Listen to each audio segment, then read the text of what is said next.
right, swapsies. Let's swapsies to another subject here, Gio. On to our map picks and bans. Now, before we dig deeper into operators and what we kind of expect from these two teams, we need to know where they're going to play on. And it's ban, ban, pick, pick, ban, ban, and our decider, which means we're going to start out with Cafe, picked by Rogue. So let's actually note that down for a second. And then Clubhouse, picked by Virtus.Pro. Last pick was on Virtus.Pro. They'll ban the Consulate. And of course, Rogue removing Theme Park, leaving Oregon as decider. Overall, looking at these picks and bans, does this make sense? And which team really comes out as the quote-unquote winner of the ban phase? I think it makes perfect sense. If you look at it, we've got 2 of the 3 most picked maps in EU so far. So there's going to be plenty of footage of being available for both of these teams on Cafe and Oregon particularly. Clubhouse slightly lower down with 6 picks overall on the season. So could be a little bit more of a surprise package coming in there for Virtus.Pro, just picking that one up. Maybe not as much information available for them. But for me, I think I give the edge to Rogue there in the banning phase. I expect to see 3 maps in every single one of the matches we've got over the weekend because they're so tight. But I think Cafe and Oregon, for me, Rogue will be too strong on. What's interesting to me is the fact that Virtus.Pro banned Clubhouse against Rogue when they played in the regular season. But if you look back to Pro League Season 11, when they were 4s, they loved Clubhouse. They beat Na'Vi, Empire, Chaos, and BDS on Clubhouse. They played it all the time. When they beat Empire on it, it was a really crazy game because it was unprecedented. No, it was wild. But the thing that you also have to look at, you've got Rogue who pick Cafe for themselves. You would expect them to have the advantage because it's their map. But then when you look at the decider, Oregon, this is what they played in Stage 1, and Rogue did beat Virtus.Pro on it. There are a few mistakes that Rogue made that Virtus.Pro were able to exploit, but the question is, who has done the most prep and learned the most from that game?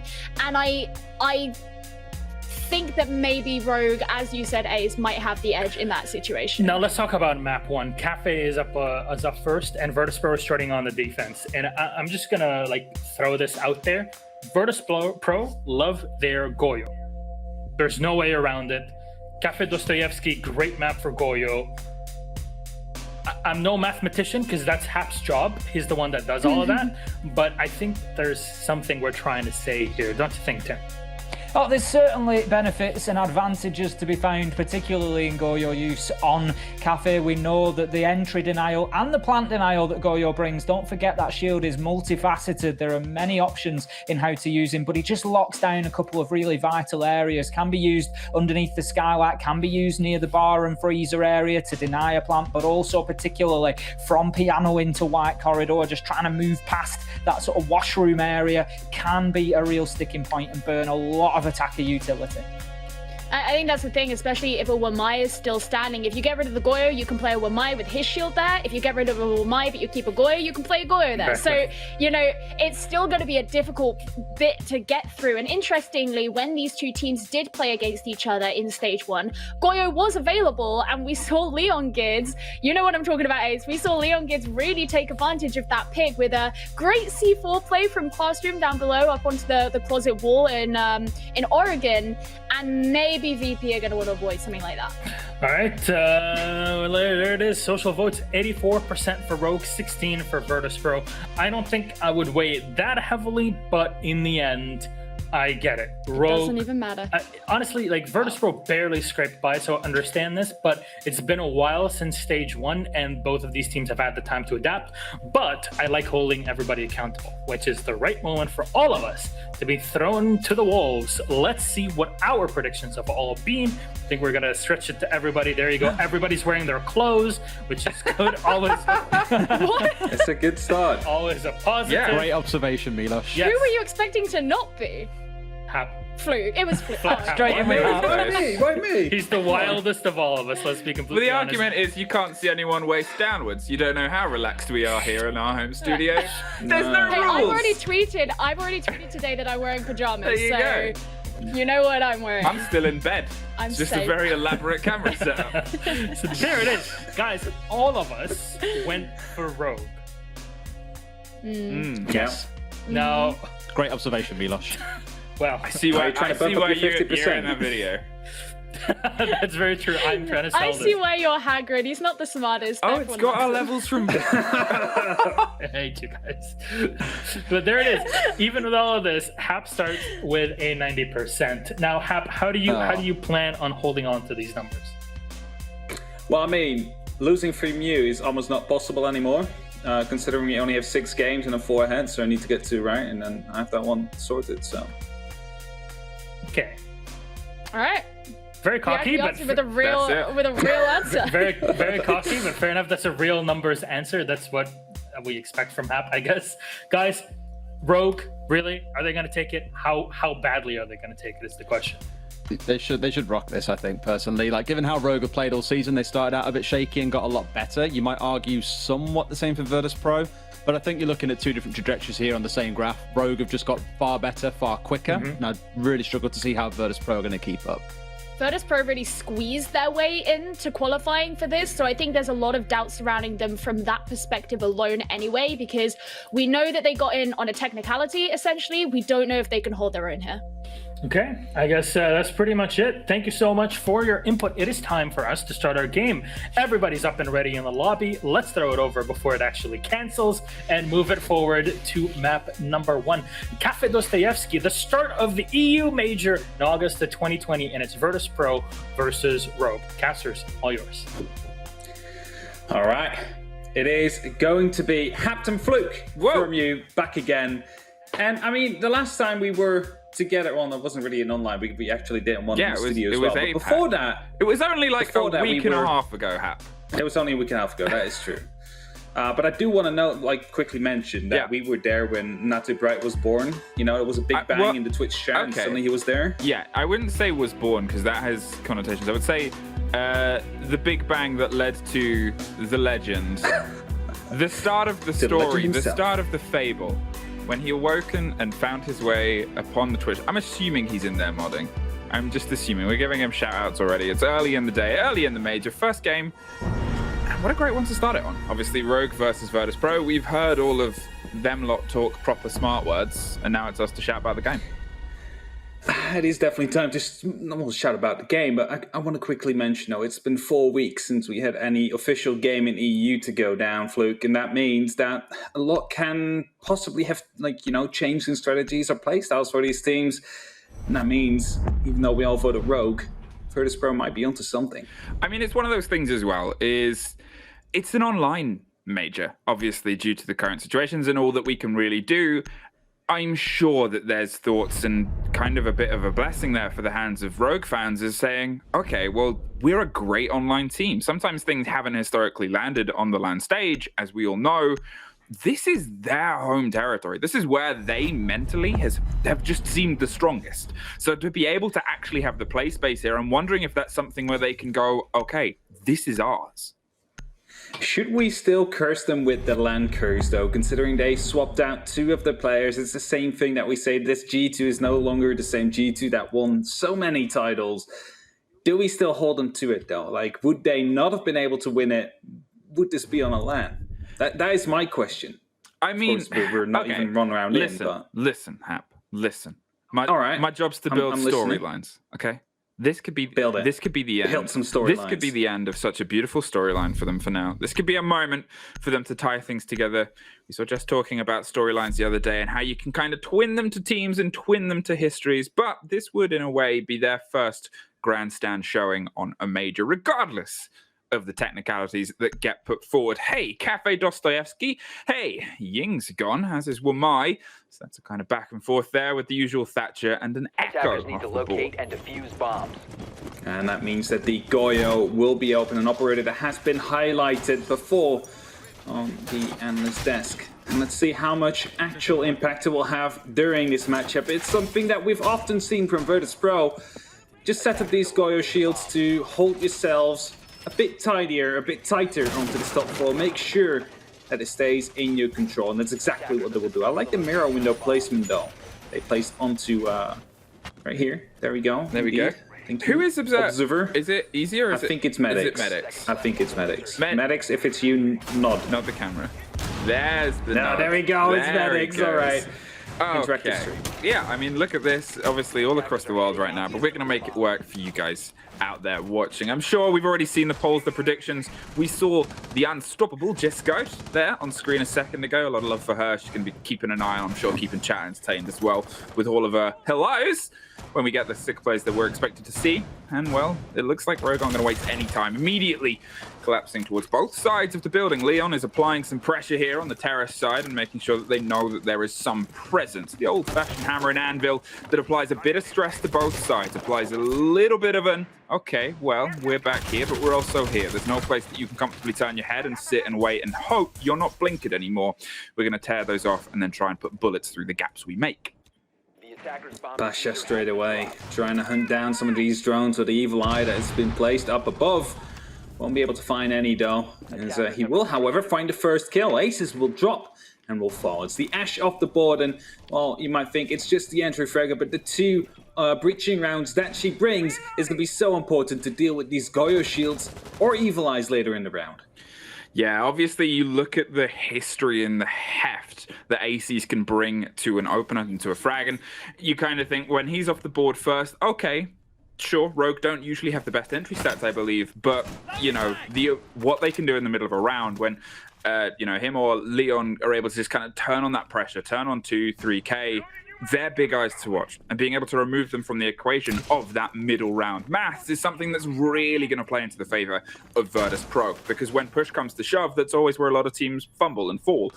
This is where Rogue obviously need to try and build themselves around. A close quarters confrontation happens, and WTG takes it, just gets the drop there on Leon. And, well, you talk about the 2 players that need to be big in the middle of the round, and both of them, unfortunately, are sat out. Both indeed dropping first, 1 minute left. Also translates to 60 seconds. There's only the 3 up to Rogue right now to try and get this first round in. Of course, it's still Cafe. It's a defense side of map, but you want to start off as strong as you possibly can.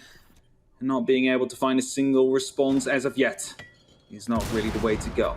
We're counting down. 45. Rogue seeming to have an idea of where they want to go from. It looks like they just want to force themselves into the side, but WTG is waiting. Has that shotgun available. The M59 is going to be able to pick up 1 at least. Corey will be able to respond as the X-Kairos will be going off. Rips will be finding yet another kill. And suddenly we find ourselves in a 2-on-3 situation where the top floor control slowly got established before they fell off to the bottom floor to get that plan down. Habana Breach not quite going the way you want it to is nothing that you want to see at this moment in time. They're trying to apply a little bit more pressure onto the wall and get it opened or at least get it covered, but the crossfire is there from deep, instantly shut down by Corey from range. However, 7 seconds on, you've got to get the diffuser down. They still have verticality and you have barely a fraction of health. All they need is a graze of a bullet, but Corey is keeping him alive until Rask drops from the heavens and drops the first round of this entire major into the hands of Virtus.Pro. Almost. Rogue managed to bring it back there that first round. It seemed like a VP round, at least till the 60-second mark, Fluke. And then somehow they managed to squeeze themselves through, get these gunfights in their way. If just a simple air jet would have been deployed on that door, might have been able to save him. And in that case, win the round for Rogue. However, VP managed to hold on, just barely though. As it was a 1-on-2 situation, but the time ran out, meaning that the last kill was the one who managed to win it. VP surely will be taking that win, considering how they got it. Fireplace, second up on the board, the old-fashioned, you know, you play around the train room, you keep it solid, but I say old-fashioned, the fact that they're avoiding bar, and the fact that they're avoiding, obviously, the kitchen, which are statistically the most commonly picked points, do you think that's a bit of a play of Virtus.Pro to try and push Rogue off, or do you think that's a response to the bans? It is something we see more often, actually. Either a team completely avoids the top floor or the kitchen, and often it seems to be turning out into the top floor being completely avoided. Now, some say that is due to the fact that people are just not as comfortable on the top floor and that the other sides are just statistically or like theoretically better, not statistically that is, and thus they choose to opt for those more than the top floor. The top floor is the side that everybody's super comfortable attacking as well, and maybe you force your opponent a bit out of that comfort zone here as a Shockwave runs out, picks up a kill and starts things off yet again. in favor of VP. That's twice. VP have just shown up, shown aggro, and shown Rogue the door before they even begin to try and find themselves inside the map. It's a very quick blow to a team that obviously is in this as the expected winners. We all predicted it, Chad as well. It's one of those matchups where, sure, Virtus.Pro are a very good team, but they're pushed back against the wall. They only just scraped through into this top 4. But at the same time, they've had time to prep, time to prepare. And if they can bring this bit of aggression, they can bring this bit of fire, the same fire that got this roster into Pro League from their run through Challenger League, the same roster that has done bits on big stages where they've been able to show everybody up as the underdogs before, it's so hard to deal with. They're so good and so consistent at just always being there, always finding new angles, new holds, and new ways to try and take your team apart. C4 prepped below. Shockwave just waiting for a bit of a call. Sound call maybe. Once C4 goes off, not going to be able to hit anybody. As Gojeka continues to open up from above with that hammer. Ace is on the hunt. They're trying to find out these two roamers because the top floor control is still not completely under control. And as I say, that Mission will be able to take down Gojeka from below with the Alba. Rogue forced back onto the drones, trying to get this information out of C4, still popped below them. They don't even have the control on top floor as there is still 2 on the eastern side as a Mission picks up yet another one. Shockwave gets another one as well. It's all up to Aces now in a 1v5 situation, Fluke. Wow. He was the first off the board in the first round, and he's the last standing in the second. This is in no way the start that Rogue wanted, but Virtus.Pro, you've shown up. You've shown strong, and you've just shown a second round that has been flawless and beyond anybody's expectations and belief. How much can you keep this going? Obviously, Rogue, we expect them to be able to battle back. It's a shaky, slow start, but, you know, they've had time to prep, had time to get their heads together. You look at the start of their season, when this roster first came together, it was a kind of similar story. They weren't firing as sharp as they were towards the middle and end of the season. They were, you know, able to get battles in, but it wasn't the same roster. It wasn't the same comfort and kind of confidence. Here they seem a little bit lapsed and relaxed so far. Obviously, the beautiful teamwork in the first round almost pulled it back for Corey and Rips. But hey, Rogue, we're looking for that ferocity that we know that you can bring. Of course, it's the best of 3, meaning you have that first map to get a bit warmed up, try and find out how your opponent plays, how they have prepared for you. Best of 3 is hype. See. In EU. It's big hype. It big is hype. Big hypes in chat. And, well, I mean, we often said it about G2, right? Back in the day. Back in the good old days, you know? In the old days. They needed the first map to warm up, and after that, they completely started rolling. Yeah. So even if this first map would be going to VP, it would not mean the end of the world. I think it's the thing as well about Sieges. There's so many stories of sweeps and reverse sweeps and responses in that manner where you don't really get the full stretch and full tell in best of ones. That's just, you know, it's the nature of the beast and the nature of the setup. Sure, now we get to see these teams that we've had little glimpses. We've had the continental buffet experience of these EU teams. Now we're getting the full delicacies, the full meals. I'm kind of hungry, Hap. You're making me hungry as well right here, Fluke, but we still have a full best of 3 to go for as Leon Gates trying to go in early. We'll be able to find the entry frag here. Sees a second one, but he's not going through the peak quite yet. Submission on the bar, trying to hold him off, as in the meantime the rotation is also being held. He finds the entry, but is going to be able to find more from there? Yes, he will. Picks up yet another kill. Shockwave will fall, and that is going to be the double entry that Rogue needed to get going on this tertiary bomb side to potentially land them their first round. The sheer pace of Leon to get inside to coat room there to be able to try and put bodies down from Virtus.Pro is exactly what they needed. There was a bit of complacency in their movements before, a bit of expectation that obviously Virtus.Pro blew out the water. This is Leon going, okay, no. Turning it on, turning on that pressure and turning on the aggro. Sure, Amizian gets a big drop deep from inside kitchen, across the metal surfaces, and a grenade finds Pasha. Ojeka is able to get one back. But in the meantime, look at the difference in pace. Look at the panic now in the players of Rask as they're trying to find their way back to get some hold and some solidity. We know Rogue can work very well in this moment as well. But they've got the opening too. They can try and hold power, hold control. They've got a minute 30, plenty of time for them to reevaluate and reassess how they actually want to put pressure onto this kitchen. And it's down to the 2 remaining Virtus.Pro players. Wow, to do things like that. Great pick up there from Amizian. And they're also aware that someone is going to be coming from the bar, and Rask tried to go for a flank, but it was Aces waiting there, leaving Coat. And now it's all up to a mission now. Removes his back, shows it to the back of the freezer. It's going to get shot from the, well, all 3 angles at the same time, and Rogue able to pick up the round, and that will be their first onto the tertiary bomb side. The kitchen, that is. And now we're going to wait and see whether or not Virtus.Pro will be resetting their current rotation, or if they're actually going to be pulling in that top floor fluke. Something they have avoided for the last 3 rounds, and it seems like we're going to kitchen again. It was a much more promising push there from Rogue, as I said before. They had some immediacy of where they wanted to be and why they wanted to be there. And then from then on, obviously, finding these intense firefights off the door and being able to kind of pull this battle back against Virtus.Pro and the kind of intense pressure that Virtus.Pro have been able to apply onto the external side of this map, it kind of took VP a little bit by surprise. They weren't expecting the pace and the tenacity of Leon to just push his way through, and, well, let's see if they learn from that. If this is a game of lessons, I guess it's time to see if Virtus.Pro learn as well as Rogue do.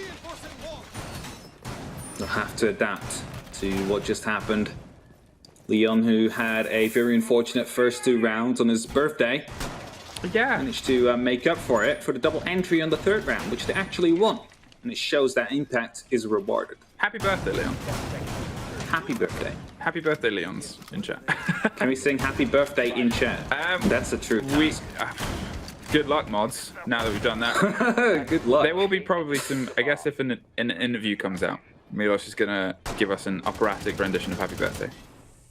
I could see him singing. He better. Amizian, 6th picking 2 Maestro. Obviously keeping the control and keeping that a bit of surprise, I guess. But with how successful it was before, you know, it's not really going to take anyone off. A slight change of tact here. Maybe they're not entirely sure of, well, how deep Virtus.Pro want to go. They're going to take the top floor. They're going to slightly adapt to the push, make sure they don't get caught pushing into Goat Room with the immediacy that they were before. They expect Virtus.Pro to have a response. This is a lot of hot zoning for a man that can do bits with information. Definitely so. You see Rogue instantly adapting their strategy as well as they realize, okay, we're going to the same floor again. That means Virtus.Pro will be changing something up, and thus we need to go for a different approach. And that approach will be going from the top down as they clear the floors surgically with their drones.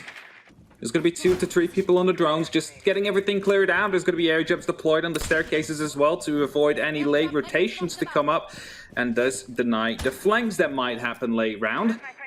And we'll set Rogue up to go for yet another execute.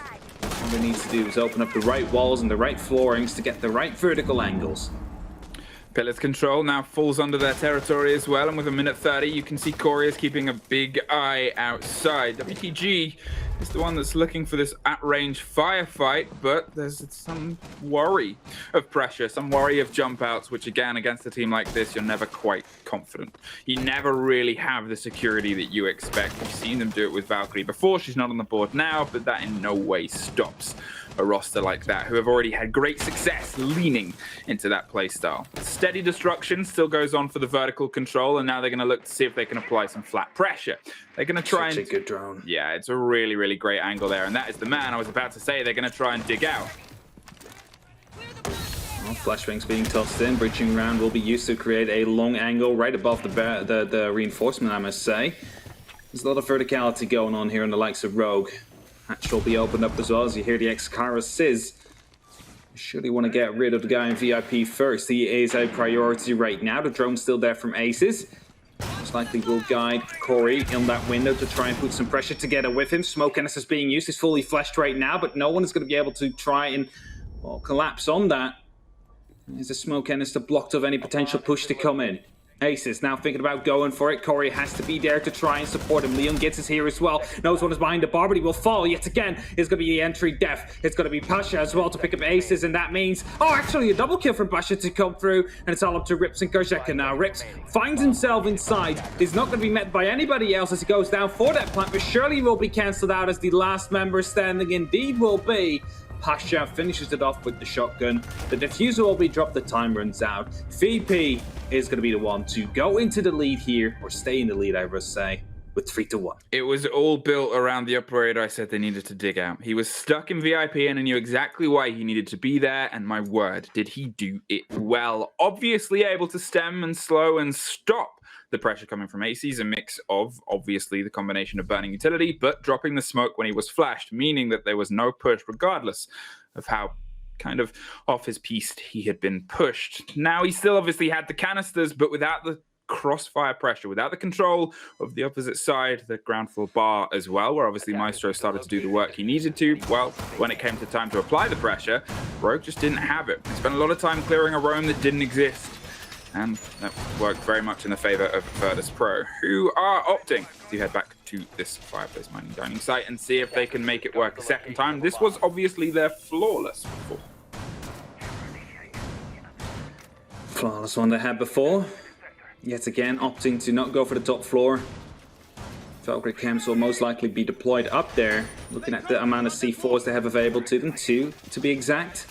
Most likely are trying to guide these with the information from the Black Eyes. 5 seconds left. If they manage to do so successfully, might be able to pick up 1 or 2 kills onto, well, the spearhead of the attack, who will be entering first. Now, obviously on the desk, they did say that this was a good map for Rogue. Cafe is, but it's also showing to be quite a good map for what Virtus.Pro want to bring to this firefight. They're not shying away from anything that Rogue is putting forward. And again, that's when we've seen them at their best. That's when we've seen Virtus.Pro, ex-Forza, do these amazing runs, these kind of unbelievable ones where they're able to keep putting out and knocking down teams that otherwise you would statistically expect and historically expect to be able to beat them. You even look so recently as obviously just before this season when we had a little bit of a matchup and a little bit of a clashing heads. Obviously it was for a good cause in the EOC charity tournament, but at the same time, Virtus.Pro showed up and showed hard and bought a game out of Rogue, and it was built upon aggression. It was built upon the foundation of let's throw our guns, let's throw ourselves at them, and let's find the fire, and let's not shy away from it, because that's when they work best. And well, if a team gets a little bit, as I said before, complacent about these kind of situations and this kind of playstyle, it doesn't really bode well. Rogue steadily clearing the top floor as they look to try and dig down, but there's a body round here on the white corridor who's actually rotated around to the top of the staircase. Unfortunately, if the picture delay is happening to you guys at home too, it will hopefully sort itself out soon as the utility burn happens just at the same time. Everything being burned right there, as that means all 4 utility pieces of the lifeline will be gone. Leon gets hoping to try and contest, but in the meantime, there's some pressure from below as well. C4 will be tossed in, and we'll try and go for the gunfight here. A little bit of damage done into Shockwave, but not enough to actually go for that kill as he tries to go for the chase. In the meantime, the player on top is actually not gone yet, as he will be dropping through that hatch. Ace is not able to help Leon get in that moment in time. And as it speeds up just a little bit, VP, all members still standing, just a little bit of damage done onto Shockwave, but still no going. As WTG picks up that first kill, the SMG-11 coming in, able to take down Rips. That's the Hibana gone, that's your Heartbreacher gone. What can they do from here on forward? Well, they're going to try and do their best, is all we can really say. And unfortunately for WTG and Shockwave, they suffer attack apiece and try to bring themselves back together. Close angles still being covered as Leon digs his way through Zulu corridor and looks to try and find anyone either side, but there's a man just behind you, Pasha. You had a very big round before. He's able to keep blood flowing. Slow creep up, doesn't give the game away with the drone. Might catch somebody, but gets caught themselves. Aces finds Rask, and now they can try and apply some, but with only 19 seconds left and still a couple of big guns left in the hands of the defenders, it's not going to be the easiest throw. Corey is going to try and stick it. The pops come out and the pings, and there's some zaps to try and drop it. Full health, is able to get it dropped in time, but there's Pasha from the backstairs, finds one, gets downed in the process. It's a 2 versus 1 post plant. It's a side by side, and there's no man's land in the middle. Look at the HP here, Fluke. As the first heads get popped off, that means he could potentially go for a defuse now, because Zeka still with the hammer from above. Might be able to find the right angle. He gets taken down. And that means the mission will be able to get the clutch done. Virtus.Pro able to pick up the round. They weren't supposed to get here. The plant was down. It was a 2-on-1 post-plant situation, but yet he manages to take it home. A mission able to get these kills in. Right after, it's VP. They'll put themselves up to 4-1 with only 1 round to go in this half. Wow, if you wanted a way to kind of mark your territory, a post-plant clutch 2 versus 1 situation, well, that's why you kind of, you know, those are the rounds that you show up on, and those are the rounds that really go, no, this is our game, this is our map, this is our round, and this is our chance to kind of fight our way back through. Obviously, it's a double elim bracket. There is a lower bracket to kind of make sure you pull yourself on, but that's not how these guys play. That's not how they're thinking. They're looking for this first victory. The opening game of the major, cement your status, knock out the #1 team, push them down to the lower bracket, and assert yourself. Virtus.Pro, you are definitely leading those charges.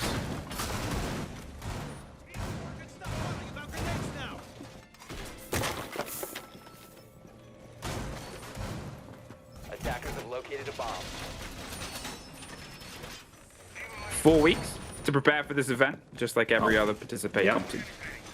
Sorry, I muted myself. I'm sorry. I thought you were going for some very stunned silence. Obviously, no. I was actually making a point. Yes. So I muted myself. I'm sure the point was great. Do you want to make it again? We've got time. I can. Let's just rewind and act like nothing happened. Okay. Yes, but Fluke, you and I, we both know there's 2 sides to Game of Siege, and Yes. if Rogue managed to pick up 1 more round, you and I both know as well that that is enough for Cafe on your first half. That's it. It's the 4-2 split. It's generally what everybody kind of aims for on this trade. Obviously, they're on a slightly different rhythm of sites due to the doubling down of Kitchen in the middle. But again, what I'm, you know, if you're having a mental game and if you're having a bit of a slow in terms of the aggression that you can put down and in terms of the control that you can put down, being able to clutch out a situation, it's one of those highlight reel moments. It's one of those moments where you go, okay, this is how we're playing this game. We put us against any odds, put us against any amount of control you've got, and we will take it back. 2 minutes left on the clock for Rogue to try and get that second round on the board. Will they be able to find it? Oh, Shockwave starts things off by taking out Leon yet again, who's definitely not having a good first map here. Doesn't seem like it. C4 will be wasted though. That is at least going for Rogue. They have that one going. As it will give them the opportunity to deal or care about 1 piece of utility less, but there's still going to be 2 available on the board right here. Shockwave tries to flank around on the white stairs hallway. It's not going to be able to find anybody yet. Punchhole's being created right here. Ace is going off the angle at the wrong timing here. Could have picked up a kill instead. Will be spotted out, and Kusaka will be losing about half his HP as he sledges that shield. Well, White Corridor's turning into a bit of a huge battle as it needs to be, a little bit too close to the fire there. Goya, an operator highlighted before as being a big part of the play, is obviously out for control here. We haven't seen a huge stretch of him. We haven't seen a huge use of utility so far, but hey, in this play space, it's not as maneuverable as it can be in some other maps. Here comes an attempt at some close pressure, but they're going to back away just in time and just in case, as they felt the guns and the angles either side. Pasha, a huge amount of damage, but still standing, with WTG applying some pressure from beneath Kajeka. Well, he needs a bit of support, and Aces is going to try and offer it below. Trying to put some rounds through that door. However, not going to be able to hit anybody. Well, it took a little bit of damage onto Pasha, but not enough to actually go for the kill, as he instantly hit the deck. The Ace is now to try and take care of any mute jammers with that breaching round through the drone hole. Smart placement right there from that breaching round, and that means that Rips will now be able to open up.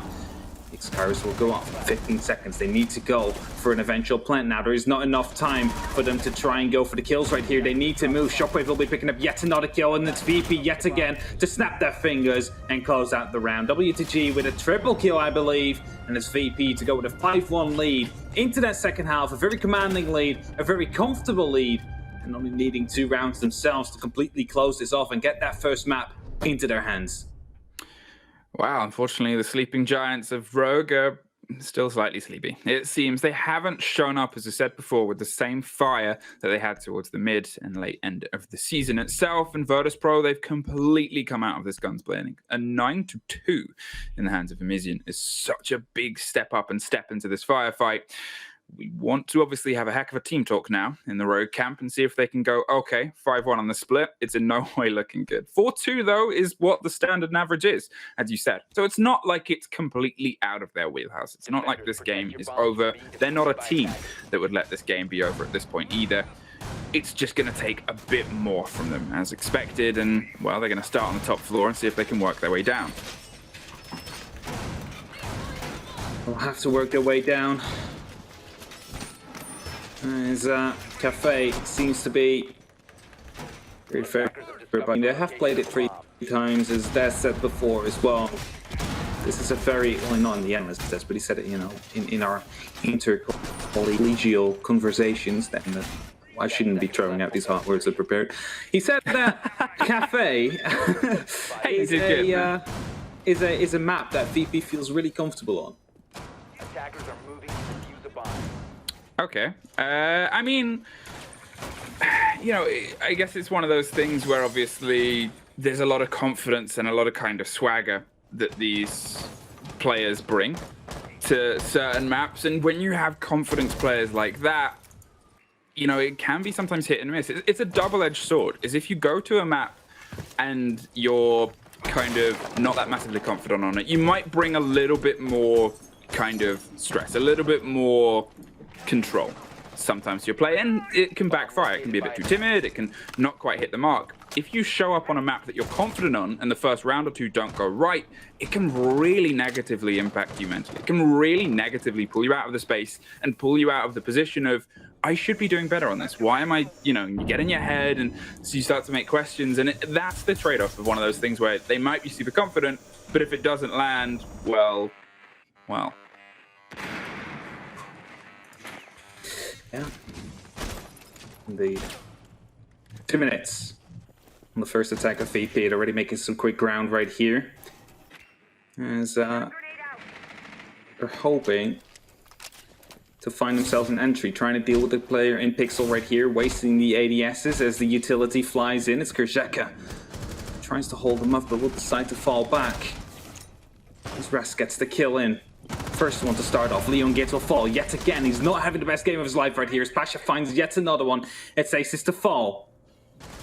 It's going to be a double entry that VP needs to get going for, especially this round. If they manage to straight away lock this one out, they're going to be on match point for 5 consecutive rounds, Fluke. That will be a huge deal right here. Something that Rogue will be having to deal with all the pressure that will be coming along with it.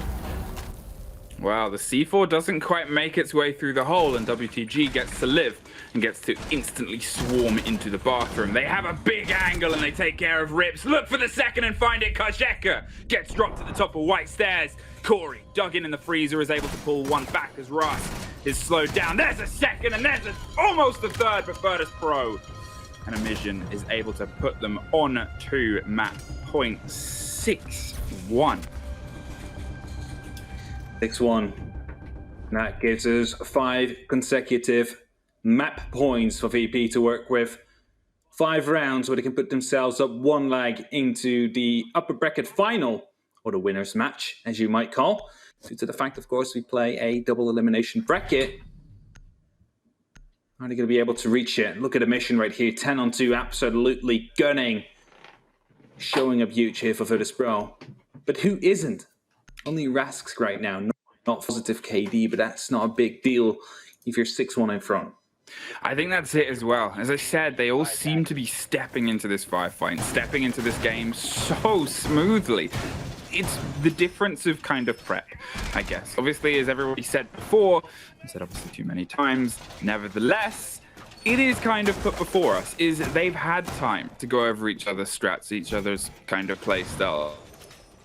After the season where both these rosters had slight changes before they found their way in. Hey, Sticula's back all the way from APAC to the center of EU. High octane action. I think that's the thing that Tim said as well, is all of these games, sure there are expected favorites, as we expected Rogue to be the favorite of this game, but it in no way means it's not going to be a fight. Virtus.Pro are trying to mean it's not a fight, but in no way that anybody really expected when you woke up this morning. Definitely so. VP stepping up huge, but we might have to credit that a lot to the map veto here and give VP a lot of credit for that one. Because Cafe is really their map as one of the Black Eyes gets taken out straight away. But there's a second one hidden a bit deeper inside of the building. And I mean, who expects a Valkyrie to put down 2 Black Eyes onto the same wall, right? Hey, it's a double down strategy. It's the kind of thing, you know, and I'm not in any way calling it a gold play. I'm just going to prephase this with that. But it's those gold plays where you don't expect it because it's not the frequent. It's you just there in peculiar places, holding peculiar angles and doing peculiar things. Rask gets taken by Leon, who's hanging around in Cigar Shop, gets the first. Unfortunately gets traded from the skylight, but well, that's the sledge off the board. That's a big bit of vertical control, and that is generally most of their soft destruction gone too. They obviously still have Pasha. I'm not sure if they have any charges anywhere across the board outside of obviously Amizian. No, all flashes, all cooks, all Ash now. How did they not drone him out on that position? He just dropped him with 2 to 3 people, not knowing he was hiding in sight there. Well, they managed to get the refrag, and that's the important bit here. So going to be a one-on-one trade. Leon gone. Managed to get the entry. A bomb has been located. For the Rask, I think that VP took the harder hit with the verticality gone, and also the 2 sets of grenades. As in the meantime, Corey will be able to be possibly picked up. No, not yet. Falls back into sight. As Pasha also had to fall back due to being out of ammo in his R4C in that case, in that moment in time.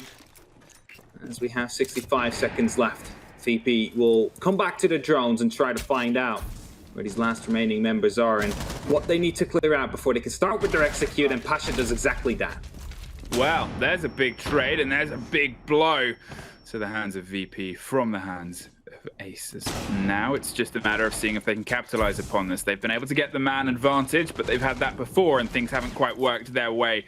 Trying to push down White Corridor and trying to take a bit of land that has otherwise been completely out of their grasp so far thanks to the guns of Rogue. They're looking for a bit of a split push here, but you think about how much utility they've burnt just getting this vertical control. They're still concerned about the smoke playing underneath. Sure, Corey's low health. They still have utility, still have capability, and well, it's still Corey. They've clutched up before. They have clutched up before. So did VP, winning an unwinnable round. At least it looked like as WTG now moving in will be able to be picked up. Aces with a triple kill. It's all up to Shockwave now, starts it up, but with 5 seconds left, the diffuser dropped on the other side of the map. It is going to be an unwinnable round, and he will not even be able to find the kill. Kajeka finishing him off. It's Rogue to come back, at least for now, able to put up their second round on the board. And their comeback to a potential overtime, because we do have them here in these best of threes. Something we would not have in the EUL group stages. It's great to see. It's one of those things, obviously, when we're really going to get the full stretch of these teams, we're going to get a perfect idea, because you look at the scores throughout the season, there was very little like 7-1s, 7-2s. A lot of these teams, sure, we've ended up with the top 4 here, but you look how close it was for Virtus.Pro to actually be here. It came down to their game versus Navi. It came down to them beating another team that was on equal points and equal kind of stretch, and them getting the place that way round. There was so much late game maths that went into that final playday that I'm sure you loved. All right. Bomb located by attackers. I just don't know what's going to be coming next, because VP in their first attacking round, they seemed so confident, and then during this one, they didn't really seem to have a clue about what was exactly going on. Whoa. This might be trying to... Who's that on screen? It's our colleague. She just can't stop. It's Geometric. She can't oh, wait, stop being Geo, on sorry. screen. Yeah, it's just Geo. Metric. I was reading out. Yeah. We could go further, but she'll hate us forever if we do that. Geometric Electric. Yes. 6-2 Virtus.Pro, and well, if we cast our mind back, this is where you got your attacking round before, I believe. Yes, it was your first time around kitchen, and the second was, well, not great. The second didn't really come together. There was a very strong hold in VIP.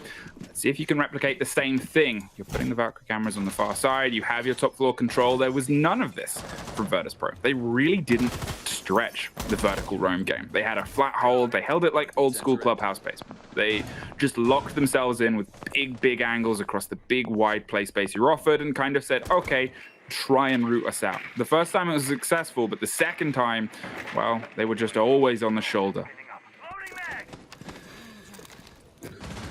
As drones are coming out, the information is being gathered on both sides, of course. We have the black eyes of Aces ready to find out where the push will be coming from, and the drones from Virtus.Pro to find out where these attackers, or defenders I must say, are hiding to try and deal with them. WTG is going to be going on to the chase right here. Knows that there's going to be one player, but didn't expect the second one, Aces, to come in to be there for the crossfire. And Aces will be able to pick up that kill with the MPX. Punch now being created, a bit of a wall bang attempted. Not able to hit anybody as of yet. Grenade will be cooked, will be tossed into the wrong direction potentially, as Corey will manage to survive that. Shockwave in the meantime with a response onto Aces, and that means only one player is left upstairs, and as I said, that will be taken down by Pasha. And that is exactly what VP needs for this roundup. 2 roamers already cleared out with 90 seconds still on the clock, having that 1 minute advantage. Well, C4 in hand and a pulse offering all the support you can. This is one of those situations where you go, come on, you got to make this dream team work. You can only imagine the comms of, where are they? Find them for me. It's like going fishing, but a very aggressive reverse fishing. Waiting, baiting, saying hold. Okay, he's gone the wrong way. It's an unfortunate moment, but hey, they're coming back. Leon's going to be feeding that in. They have the pop, they have the ability. They have the poor timing, unfortunately. It was a little bit too early, but hey, almost beautiful. Not being safe, and thus they are sorry, as the second C4 will be tossed in and somehow not dealing a single point of damage onto Shockwave. Leon Gates then decides to go aggressive, but will be taking more damage than he was actually hoping to receive. Drone spotted him out, and that is, well, basically explaining why Shockwave was waiting for him in that moment in time.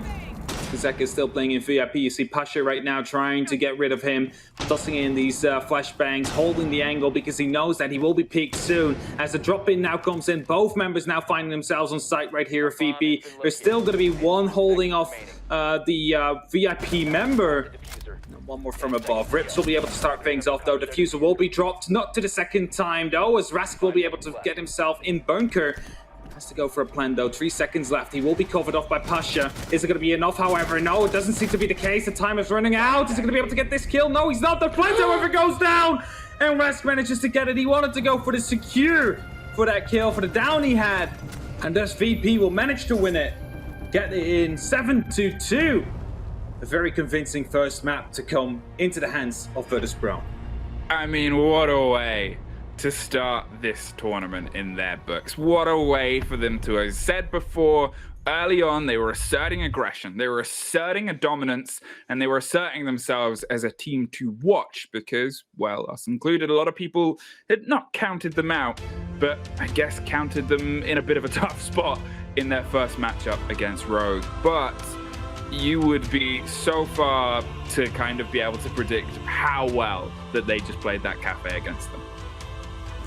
It was a fear factor here, right? Because VP is very confident on a map like Cafe, and you were like, they're either going to be going really well here, or Rogue is going to be bringing one of the counter strats that we have seen before. For example, against BDS, that was on Clubhouse, it completely decimated them there. So, you know, it was a 50-50. Either Rogue is going to be able to completely shut them down, or VP is going to be able to walk away with it, and walk away they did. Yeah. And obviously it's the first of many. Whoa, I know we mentioned it a few times, but EU, best of 3, my word. It's so great to see, and obviously we have high expectations. We still expect this to be a 3-map stretch. It always was going to be. Obviously we didn't expect it to be this way around on the second, and maybe that's going to give Virtus.Pro that little bit extra. But as we said many times before, that in no way means that you can count Rogue out. I believe we'll be jumping to a very quick replay break and ad break, and then we'll be back with the analyst desk to have a bit of a breakdown before we go into map 2.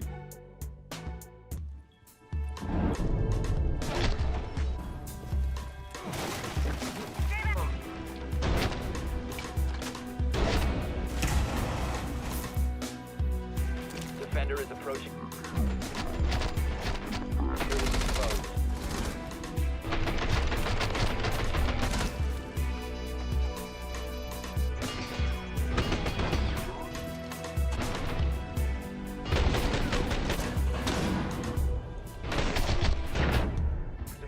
bomb diffuser. 10 seconds left.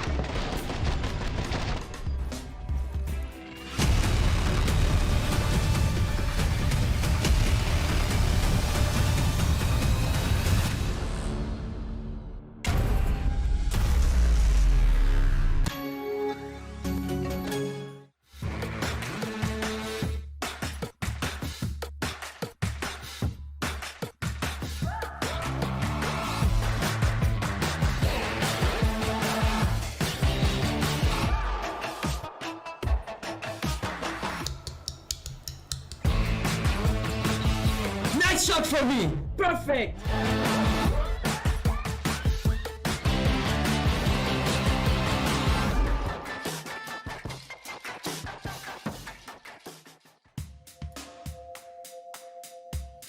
Do not count Rogue out. After that on map 1, man, it's a tough situation to be in. Happy birthday for Leon, but that first map was definitely not a party for Rogue. Certainly not the gift he was looking for, I don't think, today, but not the best start for them there on Cafe. For me, Rogue just looked out of ideas a number of times, especially on the attack. They got themselves into the map and then just completely stalled out. There was no real pressure across that top floor to take control on for the mid-floor sites. There was just no kills raining in. They were losing out on the entry. Very, very difficult for Rogue there. And for me, a little bit more aggression would have gone a long way. There was one of the kitchen attacks, the kitchen attack that they lost. They didn't push into VIP, didn't clear Pasha out. It allowed a mission to remain on bar. And there was just this sort of back and forward constantly from White Stairs of nudge forward and then retreat back. And I think just that extra kick of aggression might have really helped them. That actually is a round that I really wanted to talk about. It was back in round 4, because it was the second time that Virtus.Pro took their defense to Kitchen, because of course they lost it in round 3. And yeah, the approach from Rogue seemed very scared. It was very cautious. You had a lot of the players up together opening up the floor, where it was, I believe, Aces, Karjeka, and Leon, they were all together playing in, you know, mining train area, opening up the floor. And then Aces decided to push down White Stairs to try and clear out Pasha, who was playing on the smoke in VIP, without directly facing him. And he just wasn't assertive about it. And as you mentioned, a mission on the Maestro, he was playing in bar, ready to just clear that up. And even when Rips tried to make the plant at the end of the round, there was nothing that Rogue could do, nothing to protect them. And I think it's actually a really big testament to how much we've seen from Mission in this game. Can we talk about him? Because he was one of these players who we were saying, you know, he was kind of slow on the uptake in terms of improvement in the regular season, despite the fact that we've seen wonderful things from him in the past. Hello, today he is on fire. He went 10-4 in the whole thing. You know, when we're talking about Russian teams that have really good hard supports, usually we're talking about Team Empire. Mission's had a great day, and he's taken every advantage. This is the thing, I don't just want to pile this onto Rogue mistakes and, you know, Rogue not taking the initiative, because VP have played very, very well. Let's not take that away from Virtus.Pro. And the one that stands out for me when we talk about a mission was definitely that clutch where the plant, the diffuser was down. The Maestro, Karjeka's up above him on the sledge, and I've got to attribute a little bit of this. I did question it when you were talking at the time, whether there was a little bit of a misstep from Karjeka there. He gets himself up above that plant, but chooses not to open the floor up with the sledge, so he has no angle. And what that allowed, and what Emission did absolutely perfectly, was for him to put himself in the driving seat. He was then the power position in that situation, because he could start the diffuser, he could start that disable process, and it forced Karjeka to react to him. So he had the initiative, opens up the floor, the sound cue tells him exactly where it's come from, and he hits a beautiful flick shot. All day long, that was beautiful.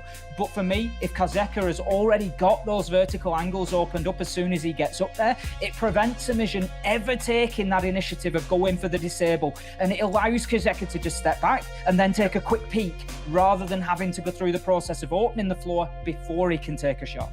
Yeah. I mean, that was back in, sorry, Mila, I was just going to say, that's back in round 5. And you know, even for other reasons, it was a bit of a strange rogue, because at the start you saw Leon, who was on Zafir pretty much all of the game, or at least the attacking half, trying to clear out the shield that was present in Cocktail, and he used all of his utility from the lifeline and still couldn't do it, and they had to use Ace's breaching charge to get rid of it. That's so much utility just completely wasted on one shield that you can't remove. It was really bizarre. That shouldn't have been something that took that much from them.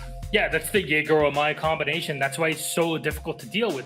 You put Jaeger-Wamai, Goyo into one setup, man, you're going to have an amazing time. This is why even Reaper comes out and says, you know, best site, probably reading. And I completely agree with that, just because it makes your defense so much more difficult to deal with. If you don't take control of that top floor as an attacker, that bottom floor is just, you're never going to get in. You're always going to get shot to bits. And that's what happens. Even with one player left, you're going to be able to drop down. Leaves the Jaeger in round 2 or such and did the work, cleaned up the round.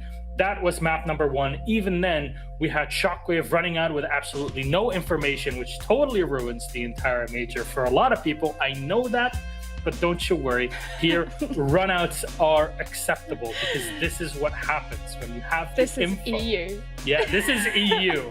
And, well, I'm not gonna get too much into that, but there it is. This is EU. Just go look at Jess's Twitter. She did a great tweet. It's very funny. I understood that reference for once. I may not be the brightest, but I can take control of it. But map number 2 is Clubhouse. Now, this is the map that we talked about, and you mentioned, Gio, specifically with Virtus.Pro, that for the longest time they were smashing everybody on it, but it's not really something that they've been coming back to recently. And yeah, Cafe was kind of given by Rogue to VP. Is this the one where the comeback from Rogue can start?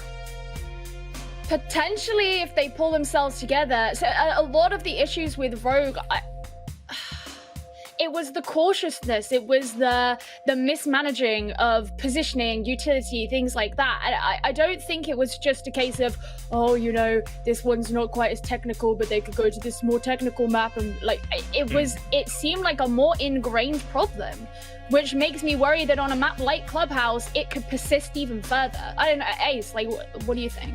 I agree. I think the problems were there more in sort of player mechanics and not having that aggression, not going in, losing those entry frags, which is something I picked up on before the game. Rogue, not amazing on the entry, need to be better. But for me, it could translate. That said, Rogue have only lost 3 rounds in stage 1 on Clubhouse. It is a good map for them, and they need to come back with a strong performance. It's not quite now or never for them, but if they want to continue in this upper bracket, it certainly is. All right, I guess it's time for us to throw it over to our casters. Flap, as some may call it. Captain Fluke. What? It's Adam Fluke. I don't know. I don't know if they can hear us on stream. Flap. Wait, was it me who came They're up with screaming Flap? in our. I think it was. Yeah. I don't know if people can hear them, but fair enough. Nobody could hear you. It doesn't matter. What matters is that we're saying it. That's it. Let's toss it over to map number 2. Clubhouse. Will this be a 2-0 for VP? Something that nobody expected, or will Rogue be able to bring it back? Casters, please. I mean, it's Captain Fluke. Yeah, Hapt. Can we just, you know?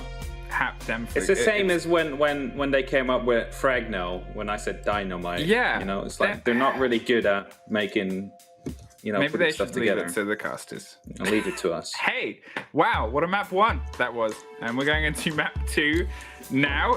And I guess it's down to, obviously, Rogue. As they kind of said, it was a bit handed over to Virtus.Pro. They didn't have the same entry. They didn't have the same panache. They didn't have that same energy that we expect and see from Rogue. And, well, you got to have it here. There's a little bit more breadth and width and, you know, structure to a map like Club. Everybody knows it. Everybody knows your name. Can you kind of reassert your name here, Rogue? Can you say, well, we are the #1 team coming to this. We have had this amazing run. We are one of these super team dream teams in everybody's playbook. Let's take it to the level that we know we can. Luckily for them, if they would not be able to close it out now, there's still going to be another match played tonight after the G2 BDS 1. After that is going to be the losers match, and the winner of that one will continue to tomorrow, still having an opportunity to land themselves into their grand final. So even if they lose now, even if they lose this map, the tournament is not over yet. It's an important one to note. That's it. Double elim. It's not only do we get the lovely, beautiful best of threes, we also get double elim as well. We get the full run, the full stretch. It's one of those games where, sure, they could have a very long potential play date, but they have that second life, second chance to whatever team drops down potentially after the end of this first game. They've still got a huge amount left in front of them to do, but we've only had one map hap, and I already feel like this major has just exploded onto the scene. It has exploded, and well, many would have expected Rogue to go 2-0 or 2-1. I myself have written them down as 2-0. I can toss that one out of the window now. But hey, Virtus.Pro, they definitely showed up, and this is what I said before. It's been 4 weeks since we had the last official matchup, and that means there's not much to go, and there's not much to directly counter-strat until, well, the end of today. And that means that right now, we will see VP with a 1-map lead going up to Clubhouse, and it seemed like Rogue were just clueless. They didn't know how to, well, take VP on, as they were just so dominant through and through. Are they going to be able to carry that across? We will see right now. I guess there's always the conversations and arguments about, okay, well, you're a team that's sitting on halfway, you're in this, position where how much of the negative score and how much of being on a 5-1 is going to impact you? Are you going to change up where you want to lead in terms of your attack and defense on the next map? They opted to start on attack here. This is VP's map. So Rogue have said, we want to take the attack. We want to bring themselves into this firefight, and we want to be the kind of start of this. And it takes a lot of confidence to come off the back of not a great attacking first map to say, we want to go against what is quite a strong defender map, and we want to attack first. We want to reassert our attack. 5 seconds left. Well, they get the opportunity to do that now, as a VP sets up their defense. Use a bomb. I'm not too sure, though. Clubhouse is, well, a map where a 4-2 split is something you're looking for. If you're looking at the operators that have been Ben and Maverick is gone, that means they will have to rely on that Thatcher a lot. An operator that hasn't seen much play lately, considering the high Ben rate. VP might be, directly countering off Rogue right there, as Kershaka will be taking a lot of initial damage. Almost loses his life as well, as Rask will be falling back to the side. Together with his teammate Shockwave. And with that, they'll create some fear in the hearts and minds of Rogue for the remainder of the round. Rask was one of those players who, obviously, the team swanned it, but they didn't have the biggest showing in the previous map. They were quite often the first dead, and, it's one of those things where you are this roaming entry player. You are the one that is, you have huge numbers behind you. They couldn't quite find their way in. In the same breath, though, did they really have to, with how much Amizian was popping up and how much he was able to just take apart Rogue. Leon is applying some intense pressure down the garage stairs now across the face of Blue to see if they can root out Rask, who's dug in behind the big unit in the center. There is hatch pressure obviously coming through, and Kajek is opening up all the angles he can towards the staircase. This is Rogue not wasting too much time. They're making sure that they have the beat, the read, and the idea of where Virtus.Pro want to play this. And you can see Virtus are kind of keeping themselves quite mobile down on the site. There's a lot of movement, a lot of potential changes in who they want to try and find the firefight with. Now it's just down to the minute 20 and the push. Indeed, 1 minute 20 and a push is all they need, as they're trying to find themselves an entry and to find themselves the entrance to the site.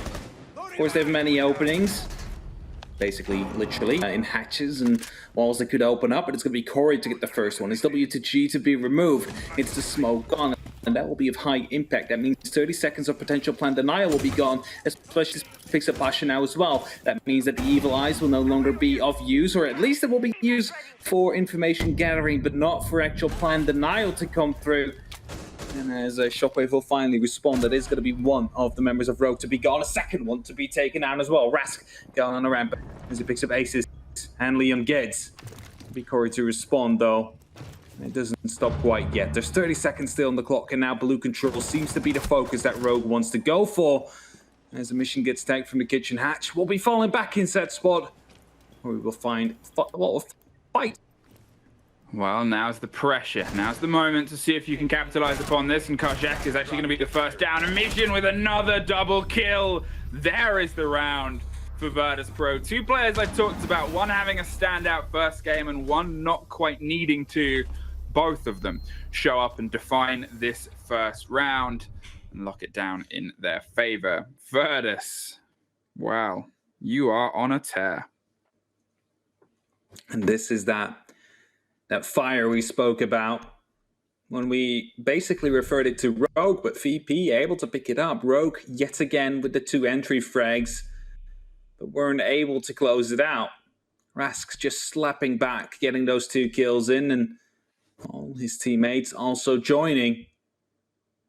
VP able to get the first round in, even though Rogue seemed to be looking quite strong for that one. And we're going to the gym and bedroom site instead of CCTV cache. Means VP will be using that one as a tertiary. The latter, that is. And Rogue, are they prepared for an attack like this? It's one of the things I said before in the first map about VP, and I'm going to kind of double it down here, is they seem to like picking slightly off rhythm sites. They like to play ones that aren't so expected in the terms of placement of where they are in the 3. Yeah, okay, this is a map where you don't play the 4th unless you're just really either trying the boldest thing we have ever seen, if you're playing a bar open hold, or you're just messing around. So don't expect to see that. So yeah, it's not as obvious as it would be on a map like Cafe, where you've got 4 more malleable sites, or a map like Oregon, where you have more possibilities in terms of the 4 sites. But at the same time, just choosing a slightly different rhythm, trying to throw what is usually a set pace map through and off what Rogue expect. It's something that Virtus.Pro have been doing pretty consistently so far. Attackers drop the diffuser. Attackers They have been doing it quite consistently. They're looking to continue, as Kajeka will be opening up the logistics hatch. Putting in a drone as well straight away, most likely. Oh no, he's actually going to be using it on the edge to try and drone out the mirror player here of Shockwave. But he seems to stay put, not actually moving, but they actually are aware of the fact that Rask is playing inside a strip. Will he be hunted down, or is he going to be able to rotate out just in time before being, well, pincered? Doesn't seem like anybody's actually responding on him yet.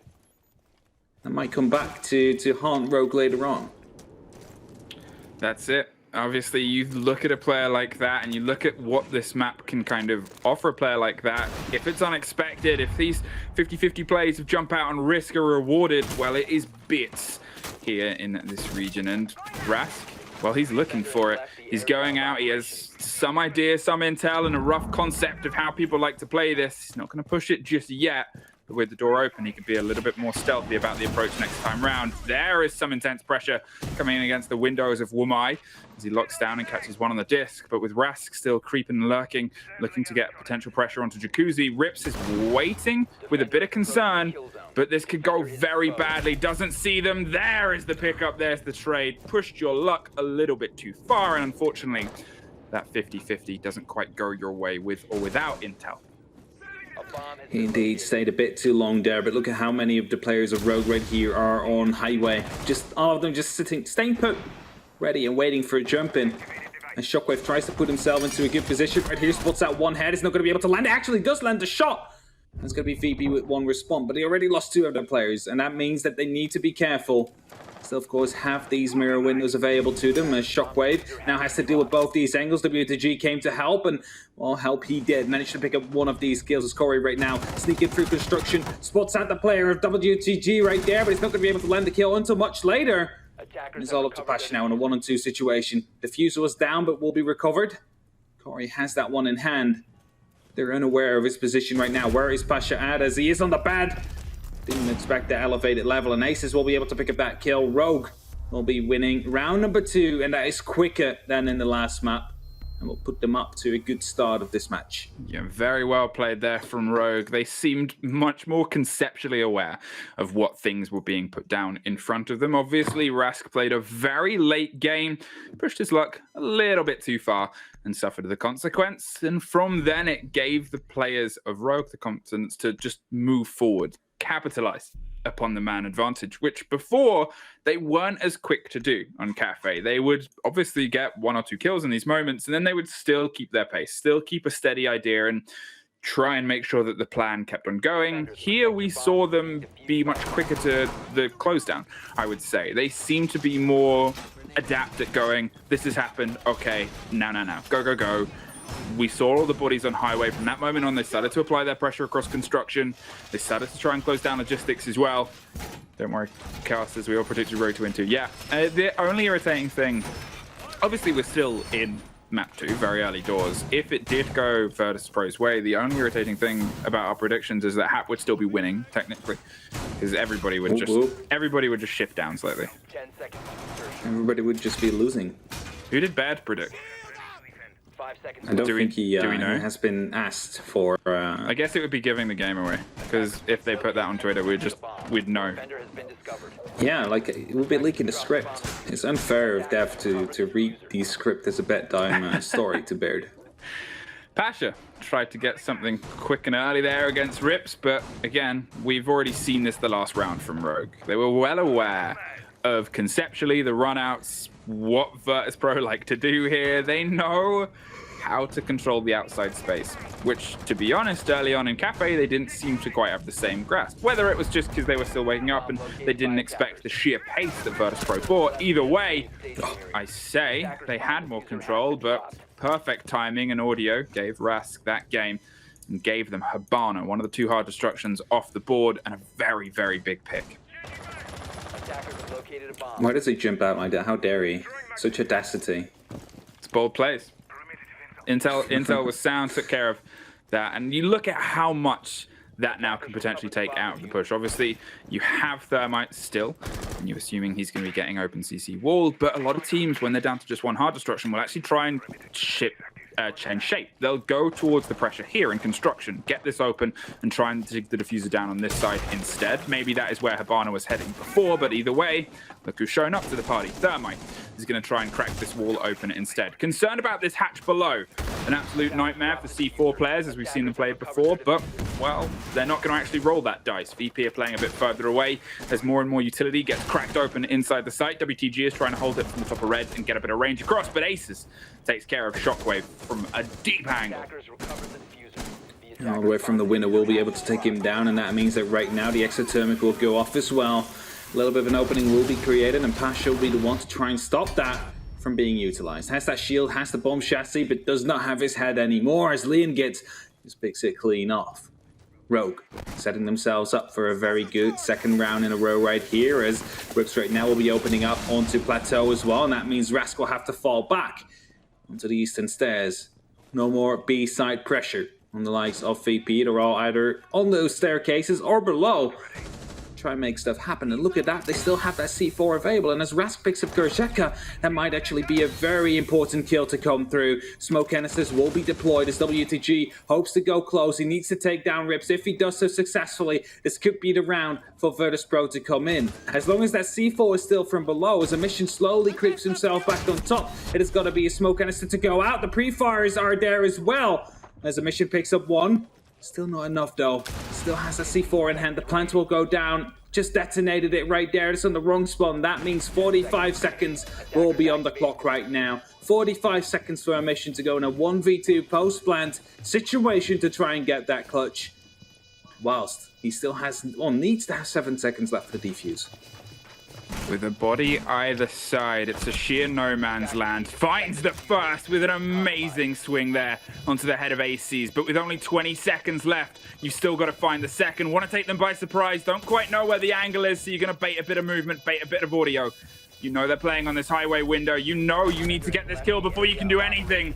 But Rips knows exactly where you're coming from. Rogue, for the first time today, find themselves a step ahead. And it was very much as close as you can make it in a 1v1 post-plant showdown. Last time around as well, it was a 1-on-2 post-plant. Emission was the one who clutched it out, so if there was a man on the board that could do it, it would have been him, and he started off well.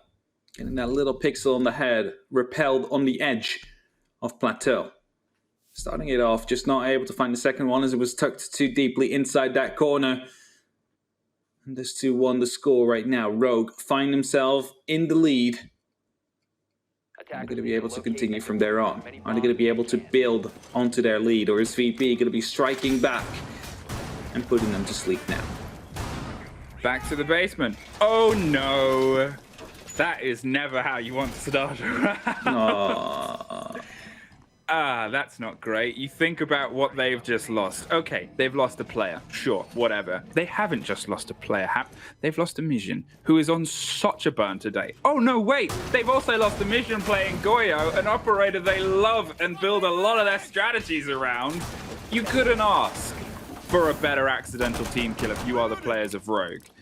This is a round where you think, okay, you couldn't go into this more confident. He's only been able to put one of his shields down. You know how they like to play this. You know who was playing that operator. You know what you have to do now, WTG, to make up for what happened. Maybe it was a standard clutch or kick situation, right? Like, clutch or kick, he didn't get the clutch. Well, you can't really kick in custom games, so he got team killed. Just, you're on the bench for one of these rounds. Because I doubt that's the case. It's a very unfortunate start. I like the amount of benefit of the doubt you gave them there. You know, it wasn't an accident. To see the positive. It was a calculated murder of your top fragger. It was a calculated murder. You know, so that sometimes you need to give them a push into the right direction to actually win those clutches. I don't think that an M59 to the face helps, but, I mean, maybe they're onto something we don't know. Could be. Anyway, Corey will be going down. Pasha will be stepping it up, getting that first kill, and that brings it back into a 4-4. And with that, I'll see one of the heart breaches gone. And Fluke, that is going to be meaning that it's going to be harder to open up these hatches and the walls if they would like to have that. So much harder. They hadn't even begun to do the delicate dance of kitchen utility burn as well, just waiting with a big gun and an angle.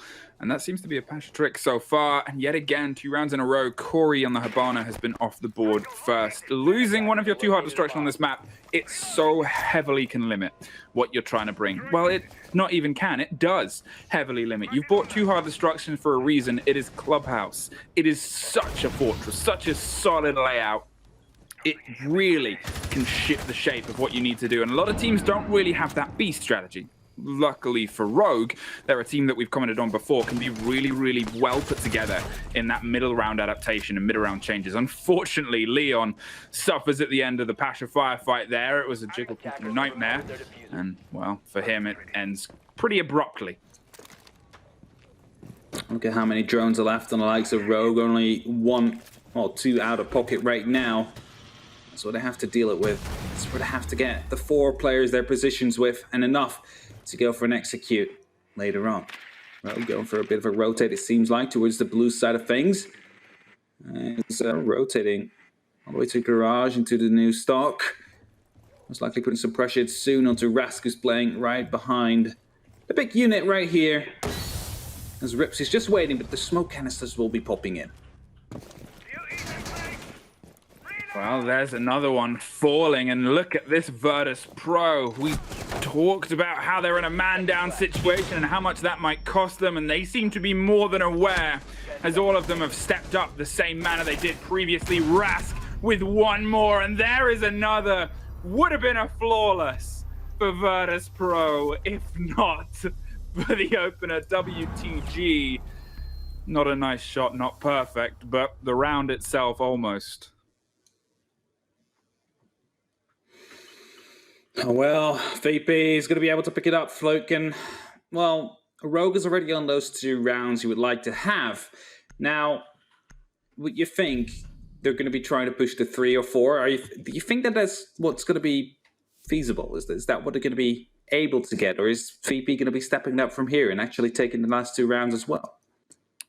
I mean, I can see Rogue putting more pressure into this. I think that VP have this amazing habit of when they're pushed back against the wall, they seem to find more ground, or they seem to find their claws and their teeth, and oh wait, a couple of great guns and bits of utility that they can use to gun through. Some of these 1 versus 1s where you would expect them to usually go the way of Rogue haven't been today. It seems like the accuracy, the pinpoint playing of Amizian, of obviously Pasha, who just got the double in the previous round, and we've seen bits from the Alder all day today as well, and Rask especially on this map. I talked about how he didn't have the biggest impact before. Look at him, 5-2, so instantly, so early. The pick against Corey, obviously, going for this range and this movement. When the pressure is on, VP seem to play their most confident. Attackers must locate and defuse the bomb. Want to have a little bit of pressure. It's often a pressure cooker that gets the best IDs out. Might be what VP needs as well. A bit of pressure to get their best play out, to get in that flow, get in the zone. Themselves up to the best of their capabilities. As Rogue seeming to go for a default take yet again. Bennett wires are being deployed. Now, I'm looking at it. There is a Thatcher. There is the Sophia. Do you guess they're going to be wasting or using? It's not really wasting in that case. EMPs and stun grenades to get that wall open, or do you think they're going for the wall construction first, and after that they're going to plateau approach again? Well, I guess it's one of the things about obviously the amount of lessons they've learned from each other. It seems like they want to apply the pressure onto construction side instead. The drone of Aces is going to pick up the movement there of Rask. They have more of an idea of where he's playing, I say, as they physically ping the man behind the bar. And Leon is going to be the one that tries to capitalize upon it. You can see the slight rotation of utility there. They seem to be aware that there's pressure coming from this bar. They are making sure their pinch here goes pitch perfect. And more drones are going to be the intel they need. They want to control more of the play space. They want to control Rask. Unfortunately, he's apparently a very slippery man to try and get a hold of. Rotates via the toilets and just missed the trace rounds there coming out the back of Leon. Moving himself all the way over to the strip launch. Pretty interesting to see if he's actually going to be chased down. It doesn't seem to be the case right now, as Leon gets rotated himself all the way above. Claymore might be put down to make sure he's not going to be putting down any more pressure, as WTG in the meantime responded to go towards stock to try and put up some damage himself as well. But it's going to be Aces to start things off. Shockwave will go down. Rask, however, will be going for an adventurous jump out here, and he will be able to get the kill. Aces will be responded to. That's your Thatcher gone, and I really hope he uses EMPs right now, because otherwise it's going to be really hard for you to actually open up onto Plateau. And as I say that, the breach already exploded. The exothermic did its job, and they have the opening they need to, well, basically cross out VP and get the crossfires they need. Rask slipping through and finding yet another run-out kill. It's just one of those moments where it is pure risk and reward. We saw it before and it failed. We see it here again, and it takes care of the Thatcher in such a utility-heavy push and burn. You can still see the wall still standing. Well, apart from that one, as Corey guns through it and takes care of Pasha. A big opening and a big angle and a big crossfire from WTG to get a little bit more revenge from the top of Red Stairs. There is a bit of movement and aggression. There is another one that falls all down to rips with only 10 seconds left on the board. No hope and no way out of a crossfire. That's well put together. Very well put together indeed. As they try to push themselves through, but managed to find a new angle every single time they move 2 meters, they get a kill, they move 2 meters, all right, good. Move 2 further, get shot in the head. Someone else responds to that, moves up to the spot where his teammate was before that, moves a little bit ahead again and is instantly getting taken down. So it's like these many layers of the defense are trying to fight themselves through. And VP able to set them up perfectly whilst Rogue tried to get themselves out. And yet again, as you mentioned before, Rask able to slip through and basically not being chased costed them Aces, who got down because of that. Lost your EMPs, potentially having the opportunity to take down, well, let's say other utility on the site itself, if it was used earlier. And you always wonder, what if Rask was picked up? Would it have been round changing? I think it would be in this case. You know, I think that's the thing. Obviously, they had dedicated a lot of focus and attention to him, and they got a bit of an idea of where he was. Sure, they had the pressure from Bar, he rotated around to the central staircase, and then from then on he dropped the drone and they lost him, I say. Leon put a couple of bullets into his back. They didn't capitalize upon it. They peppered some bullets through onto Strip, and Rask, full credit to him, didn't just kind of go, okay, well, I've got to take this firefight with Leon first. I've got to take this firefight with the pressure coming from Bathroom. No, actually, I'm going to go and keep moving. I'm going to keep aggressing. They're not going to expect me to push out this door. They're not going to expect this run out, because, well, who would do that when I'm assuming that they're closing down on me with at least 1 gun and 1 drone? That's 2 active operators keeping the eyes on me right now. Why don't I go kill a 3rd? Mind the Valkyrie has been banned. An operator often used to support these runouts that you've just seen from Rask. Will not be happening now, as Of course, not on the board. We'll have to rely on information, sound calls, and potentially default chems if they're still up. As Virtus.Pro quickly falling back from cash, going back into construction and the gym bedroom for their last sight.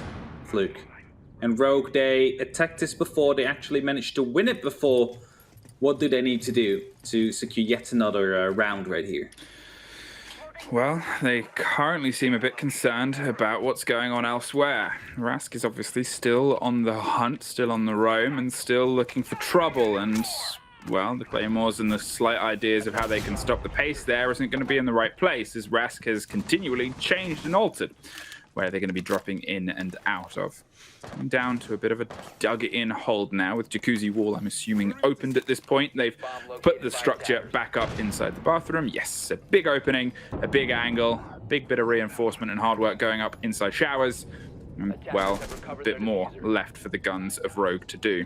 Rask still beneath in kitchen, still waiting desperately to try and apply this pressure from a new point of potential, well, sacrifice to the gods of VP and the blood toll that it's taking from Rogue. There's so many things he can do from the downstairs as well. Shockwave will be able to pick up 1 kill. Instantly, however, responded on by Leon. As Rask finds himself into the bedroom stairs right here, he still has the opportunity to rotate all the way around and going up through garage or any of these other 2 staircases on the map. Rogue trying in these last dying seconds to get themselves in with a round, as that smoke canister gets bumped off a little bit of the body of Kajeka. Because of that, will not be able to be taking any damage right here. Potential double kill could have landed right here from Leon Gids. Instead, he's just going to be able to find 1. They're unaware of the fact that he got down, though. The smoke canister coming in just in time to actually secure the kill. And leaves us in a 2-on-3 situation. It's up to Rips, it's up to Kajeka to try and get this round in. It's up to them to make sure we're going through a 3-3 even split, but the diffuser will be dropped. Rask moving up from these stairs, coming in absolutely huge right here. And it's all up to Kajeka now. A bit of damage being done by the Jaeger as he moves into the secret stash. 20 seconds, the time is ticking, but he has still plenty of time to find these 3 players. 2 of them are on site. It's going to be Rask that goes aggressive. It's going to be Rask that gets the kill. And it's going to be Virtus.Pro with the 4-2 split to lead the charge. 4-2 on your defensive half is par for the course here on Clubhouse. It's generally what's seen on Cafe 2, so again, it's still far from over for Rogue. And it's come down to close firefights in a lot of occasions, but you know, it's these 1 versus 1s that still just seem to not be going in their favor. Virtus.Pro just seemed 1 bullet ahead of what Rogue are bringing. You obviously saw Leon there, almost in a position to get the double, caught out by the smoke canister. We saw it down with Leon again on the push on the long corridor, on the basement hold as well. And it's those situations where if that had just slightly gone their favor, if that had just slightly gone their way, if the stray bullet had caught Rask a little bit tighter on the round before, these rounds could be Rogue rounds. It ends up in a 2 versus 1 or 2 versus 0, 3 versus 0, whatever. But it starts, the fuse is lit from these initial confrontations that unfortunately seem to consistently be going against Rogue. Can we just quickly highlight Kajeka, who has been a consistent number 2 for the likes of Rogue. Currently struggling to find himself a single kill onto that Maestro. If I remember correctly, he was normally very impactful. Also has a bunch of clutches on his name, so him not really being able to find his mark yet, just like Leon Gids wasn't able to find it in the first map, definitely seems to be halting Rogue to what they could be.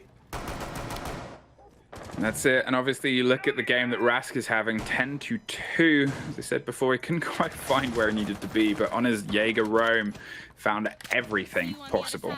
Leon is going to try and step into that slot and see if he can do as much damage as was done to them, and obviously being able to pick apart hard destruction twice at least, if not the 3rd time on that final round, that they got closer to sight to be able to begin to actually do what they needed to do. Well, that's the big problem in the big trade.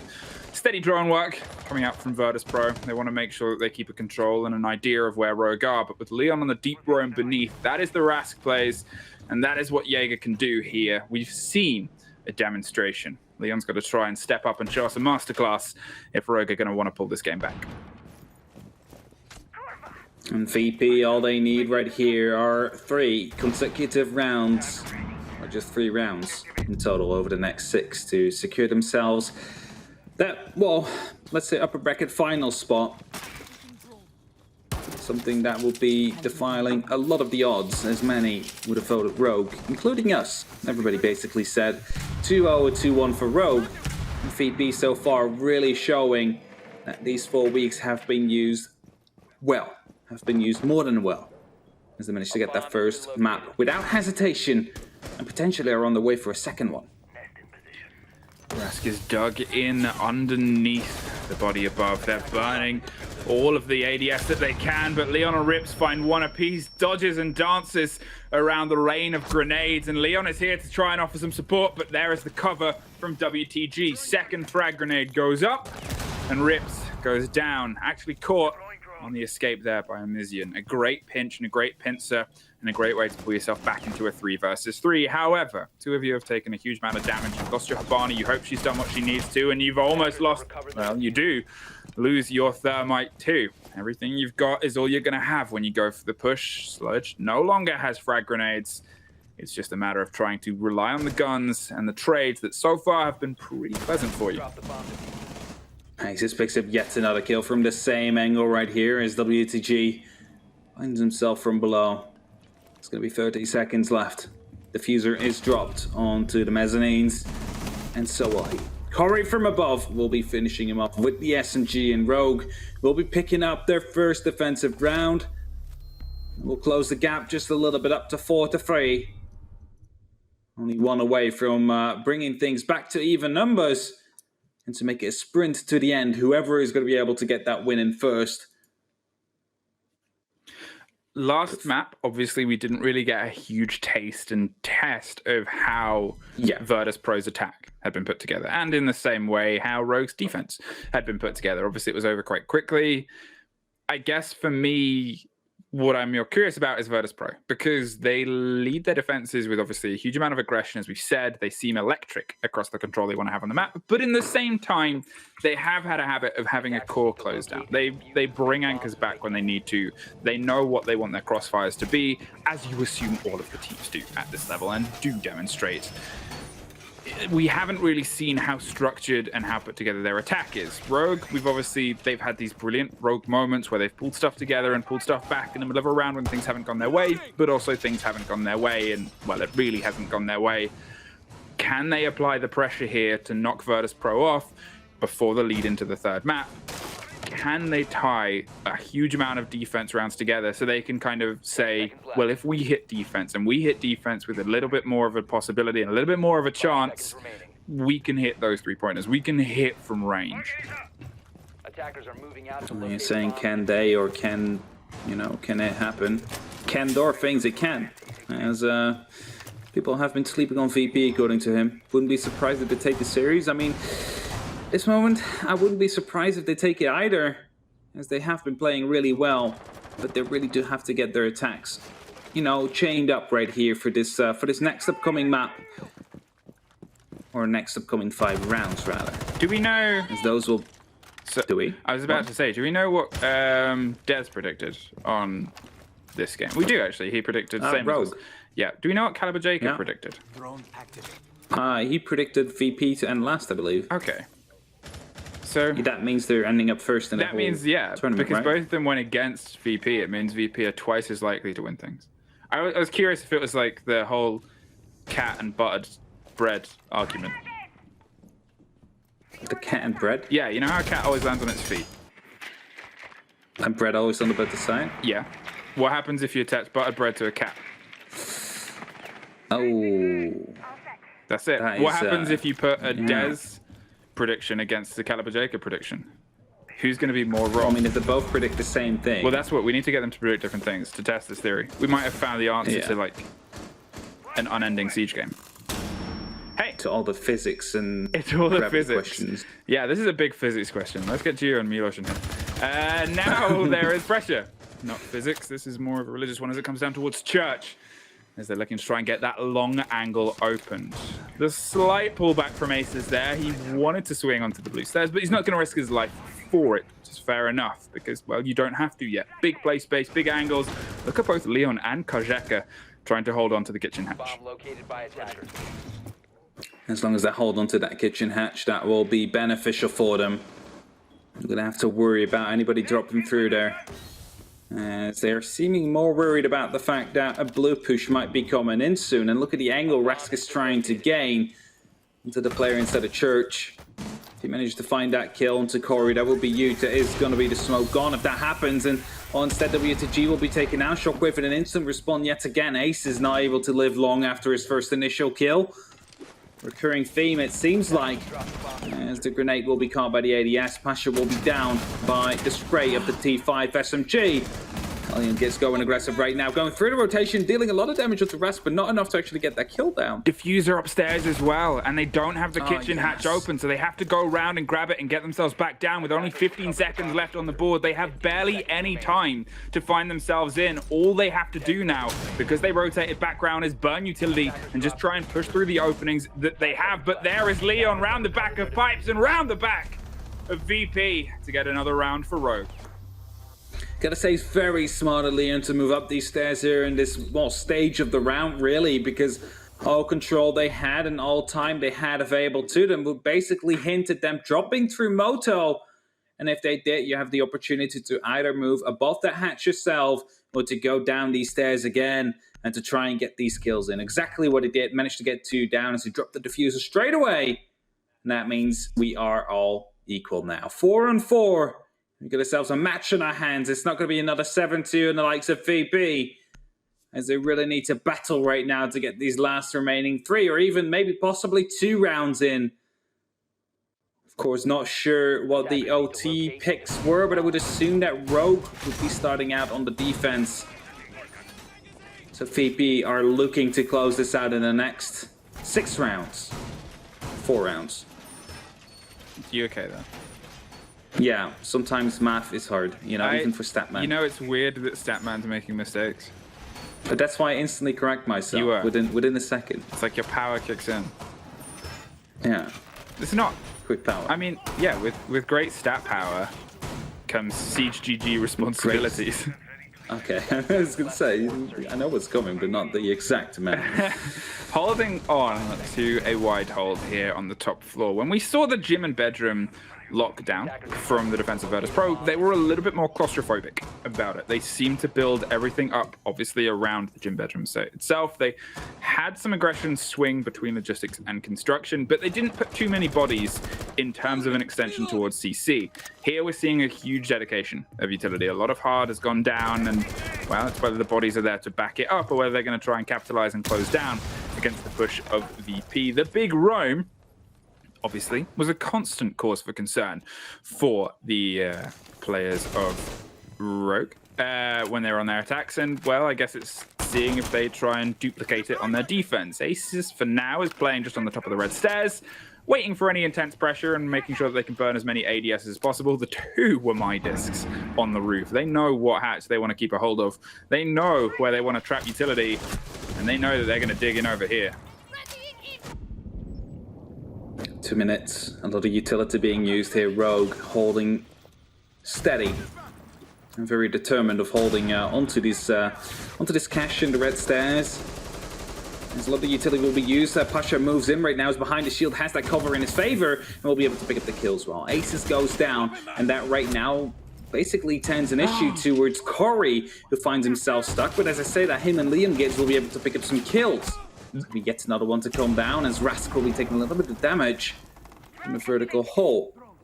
Find ourselves in a 4-3 situation after a very explosive start of the round, and that means that we will slow down just a little bit right now until they manage to get control of cache completely. The timing there to see the man drift around was almost as pitch perfect as the timing there, as Pasha swings wide and gets the head of Rips. 2 versus 3. Now, unfortunately, the body balance has shifted away from Rogue's favor. Kajeka dug in on Bathroom with a gun that can do bits. Leon on the smoke, not too far away, but the drones are slow and steady. They have a minute to play with, and they have a huge amount of ground capitalized upon. And now, well, they have an idea of where Leon is. They know he hasn't left. Emission is steadily droning him. Is going to pull away and see if they can find Kajeka. I don't believe they have many drones left. They want to make sure that they do all the bits they need to. But with Leon going to rotate around the side, he's going to take the firefight on 1, and that is a big kill because that really just puts Virtus.Pro on a singular side, singular angle, 40 seconds left. They still have the diffuser in hand. They're having to do a big rotate to get a bit more control. And there is the pressure there. They're looking for another, and they find it. Leon strikes twice like lightning. He tears Pasha apart, and it is all down to Rask. 20 seconds left after a huge round on his defense. He's got to try and make magic happen here on his attack as he loops and looks for anybody that he can put bullets in. Leon's lying low and in wait on one side, but with Kajeka doubled up in the showers, it's going to turn from a 1 versus 1 to a 1 versus nothing. Rogue, second time today, they're a round ahead. Find themselves in the lead right here, but it was a round that could have easily landed into VP's lap if it wasn't for Leon gets to move up right there. At that very moment, dropping down the diffuser, completely completely dismantling the attack or the setup that they were trying to go for on the likes of VP. We find ourselves 5-4 right now. Rogue in the lead, as you said, second time today. Is VP going to be able to strike back, or are they not going to be able to find an attacking round at all today on Clubhouse? I guess this is some of the questions answered. When I was talking before about we didn't get a full stretch of how Virtus.Pro's attacks were going to work because they were so good on their defense, we, didn't really need to see a full test, and we didn't get the opportunity. Here, Rogue have the confidence and cartel that is offered by Clubhouse, and they're able to capitalize upon it too. They're able to keep themselves locked in onto their defensive half and play the game that they want to. Leon now on a 10-7 from how unfortunately we didn't see him lock in before. Kajeka with his first kill of the game. A little bit late to the party, but hey, it pulls you around ahead. You're playing on that big anchory role, and you expect the big guns of your fraggers to be able to get into these confrontations first. This is a Rogue defense that we expect from them. It's well played, well coordinated. This is a VP attack where they seem to lack that aggression, that ferocity that they had on their defenses. And yeah, it's a different method of play. You're asking the attackers questions on your defenses. Here you're trying to answer theirs. And they seem just a little bit stumped, unfortunately, like you with maths. Just sometimes. Sorry, because you've made one mistake and I make every maths mistake. I've got to pinpoint it now. They're lacking the determination they had during the cafe match, VP, that is. Yeah. They look really strong, really confident during those 3 attacks they had, of course. It wasn't that many.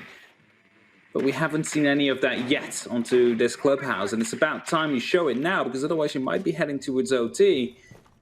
It's not a place you would like to be, especially not with Rogue going up to the defense site most likely first. At least if they're smart about it, they would choose the defense side first.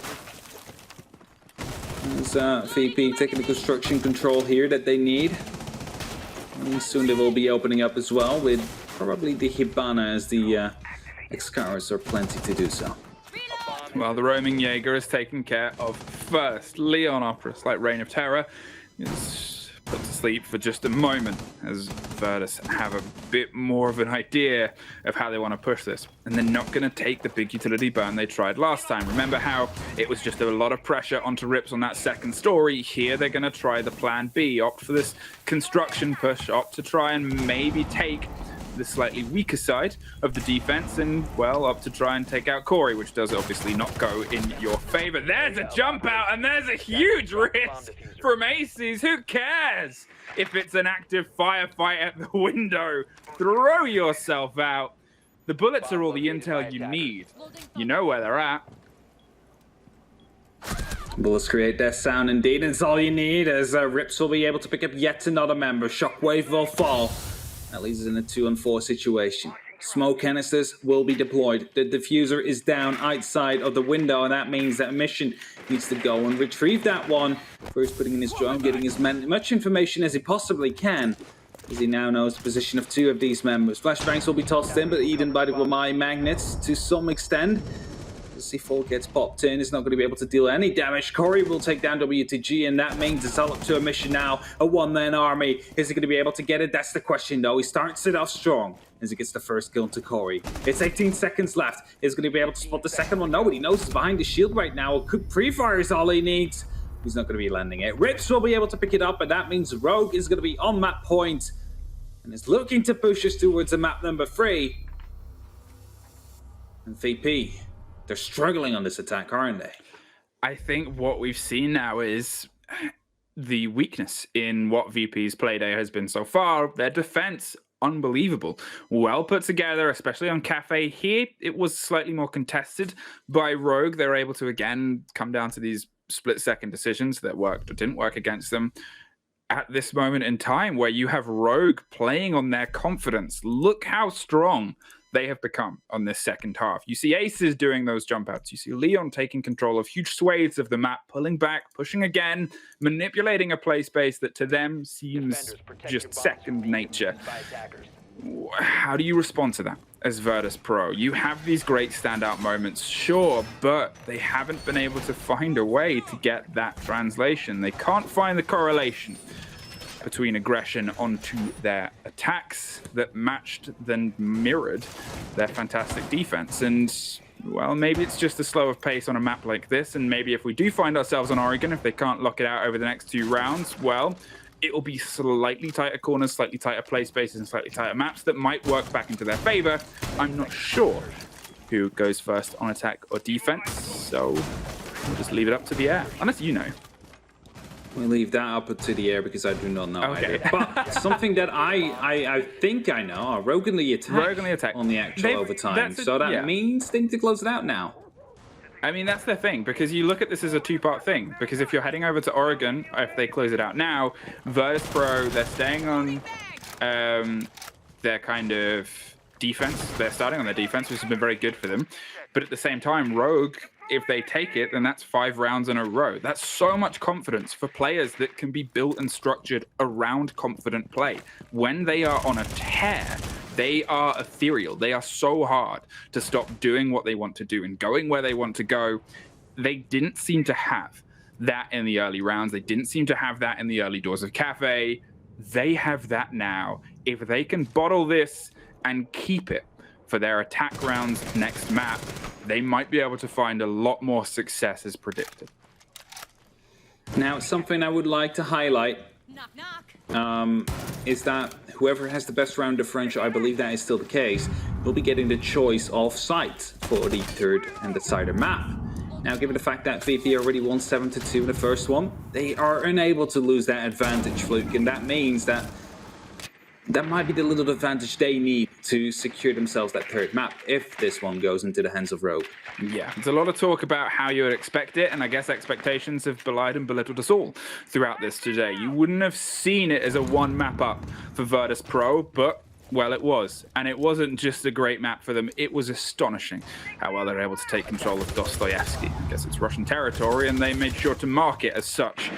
Aces is the first to take a huge amount of damage, but he's still standing, and that's always still a problem for any team that you're up against. They refuse to die quite often, the guns of Rogue, and, well, even with the slivers of health they have, they can still try and make sure that you do. Pipes very quickly being attempted to crack open, but the first fails. The impact trick over the top stops the destruction that they tried to rain down on the backside of the church site. With Aces still dug in inside utility and trying to hold off the big guns on the end of Oil Pit, Virtus.Pro have 45 seconds to start to at least find a body. 40 seconds and 5 drones available to them as the second exothermic charge will be placed down, but I believe it got impact tricked as well, and if that's the case, it will be very unfortunate for them.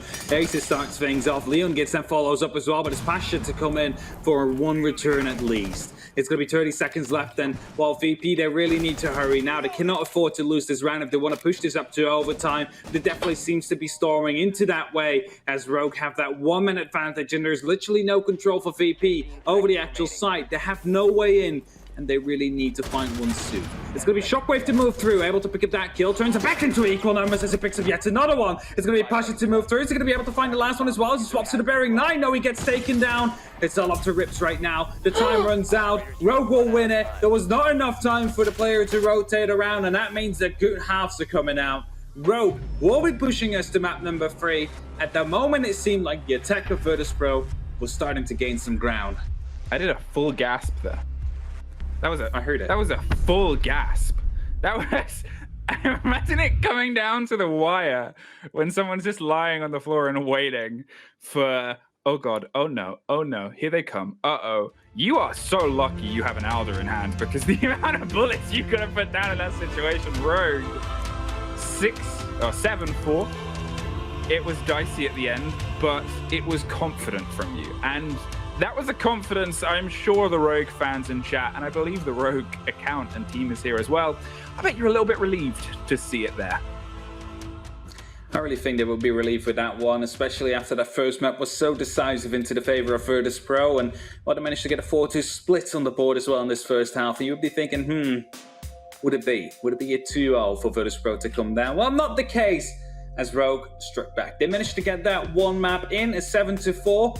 Managed to close it out just in time, because the attack of VP, as I just said, started to gain some ground. It seemed to be going towards their way in these last dying seconds, until the Alva came out, Fluke. Yeah. Now, best of threes, EU, my word. There's still one map left in this series. A decisive cafe leads to a very back and forth, but finally swept by Rogue. Clubhouse. We still have Oregon on the cards. Before then, some analysts. Maybe we know them, maybe we don't. Guess we're going to find out. See you after some quick break. 15 seconds remaining. Drop it.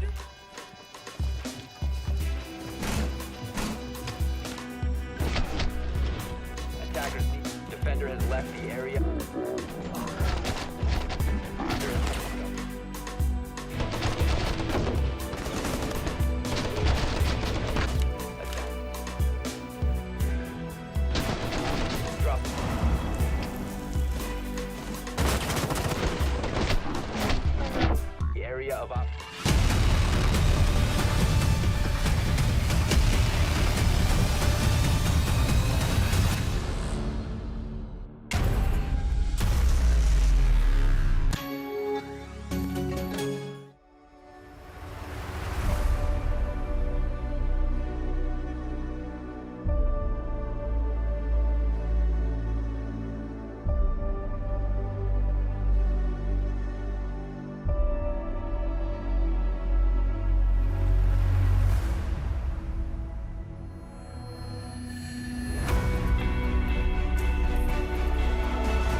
Faced with this dark force, I won't give up. Fear to spawn, your faith drives me. I believe in your power, help me face my demons. With you on my side, the glorious close, high faith in you. We will change our destiny.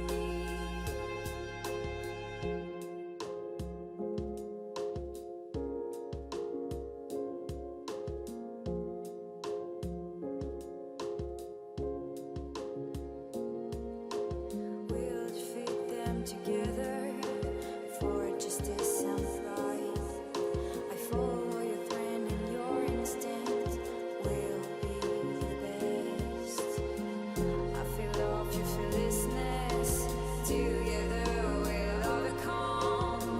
You're my guide. I trust you, gift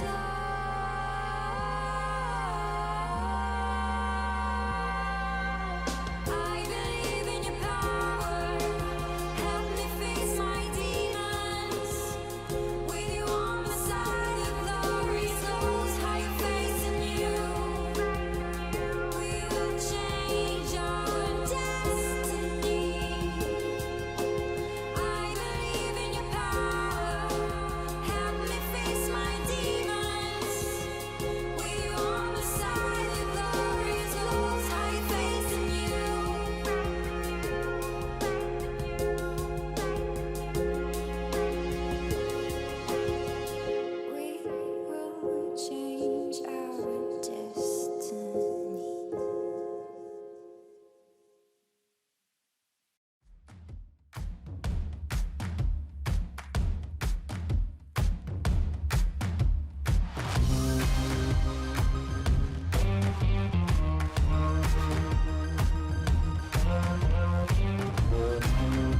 So now you're here again, knocking at my door.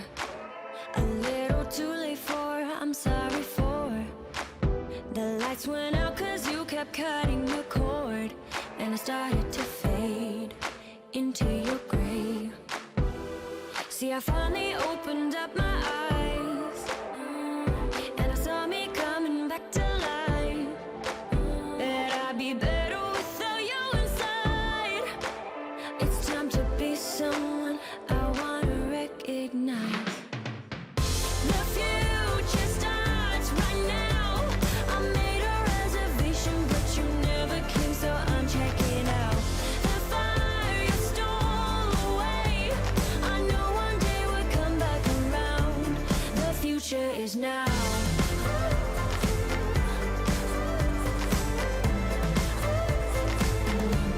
The future is now.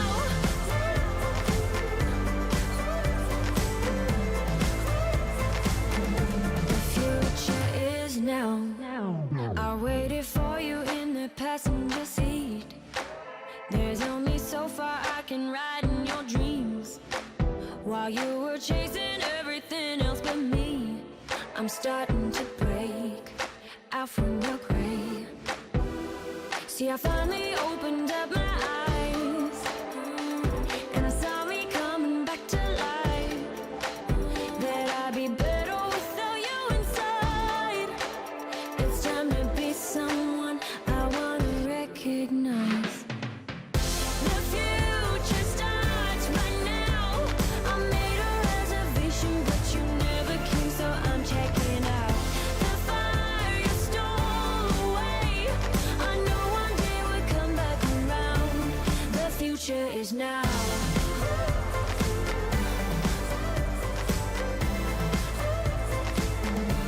The future is now.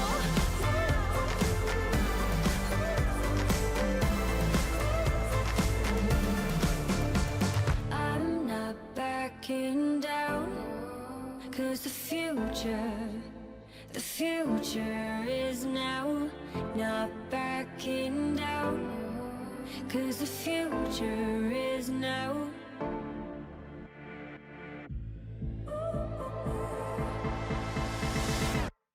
The future starts right now. I made a reservation, but you never came, so I'm checking out. The fire you stole away, I know one day we'll come back around. The future is now.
welcome back, ladies and gentlemen. Thank you so much for waiting with us through these technical times, or technical timeout, I guess, to make sure that everything is all well and good. Yes, Gio, I see you laughing there.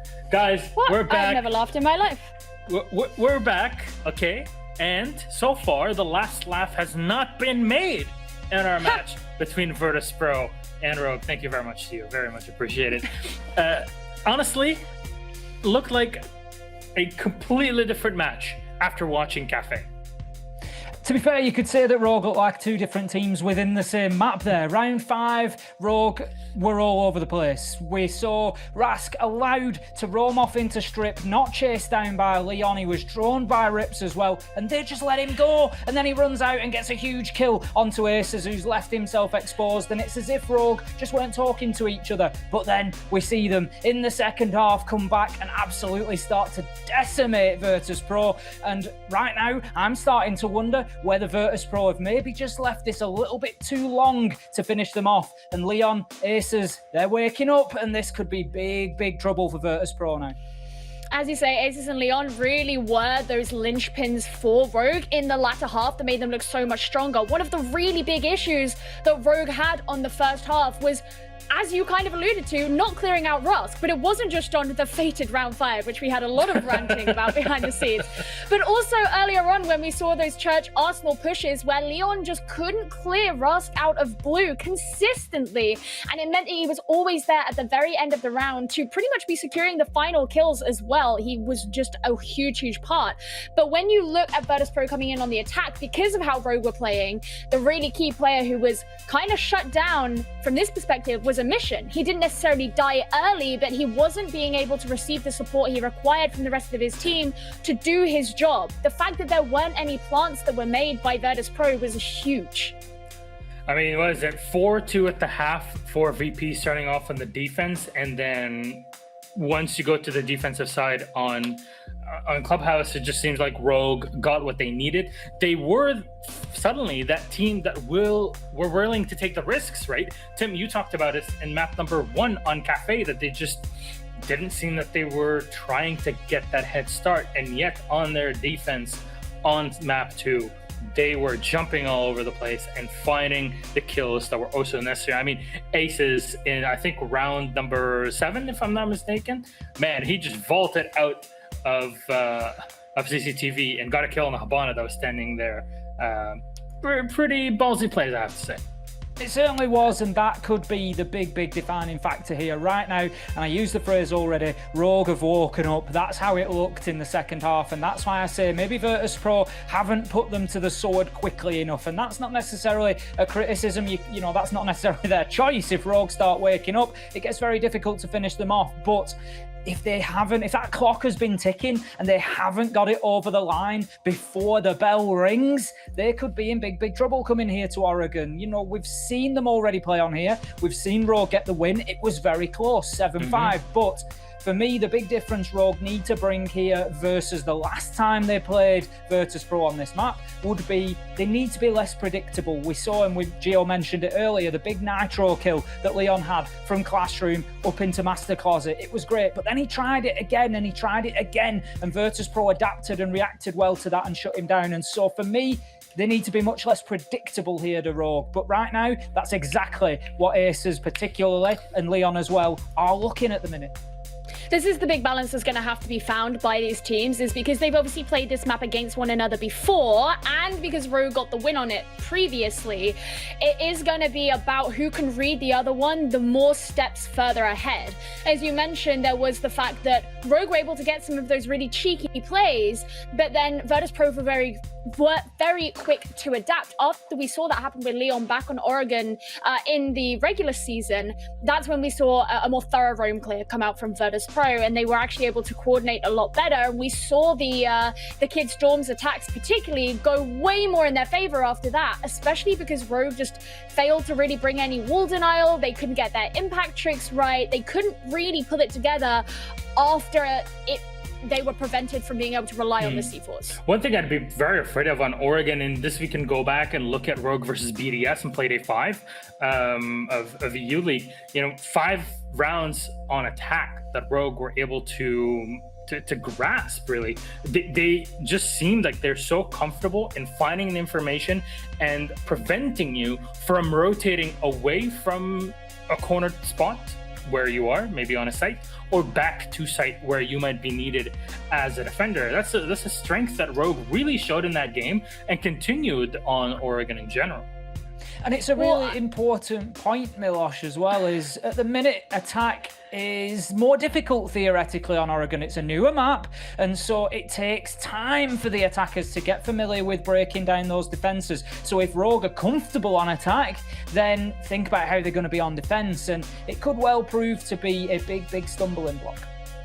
One of the big arguments that I would make is, yeah, Rogue have been pretty good at that side of things, but in this series so far, despite what ended up happening in Clubhouse, Rogue haven't been the best with their drone economy. Exactly. So if Virtus.Pro can continue that one along, and we talk about how important information is on Oregon particularly, could actually start to see some good things happen for Virtus.Pro on this map, maybe.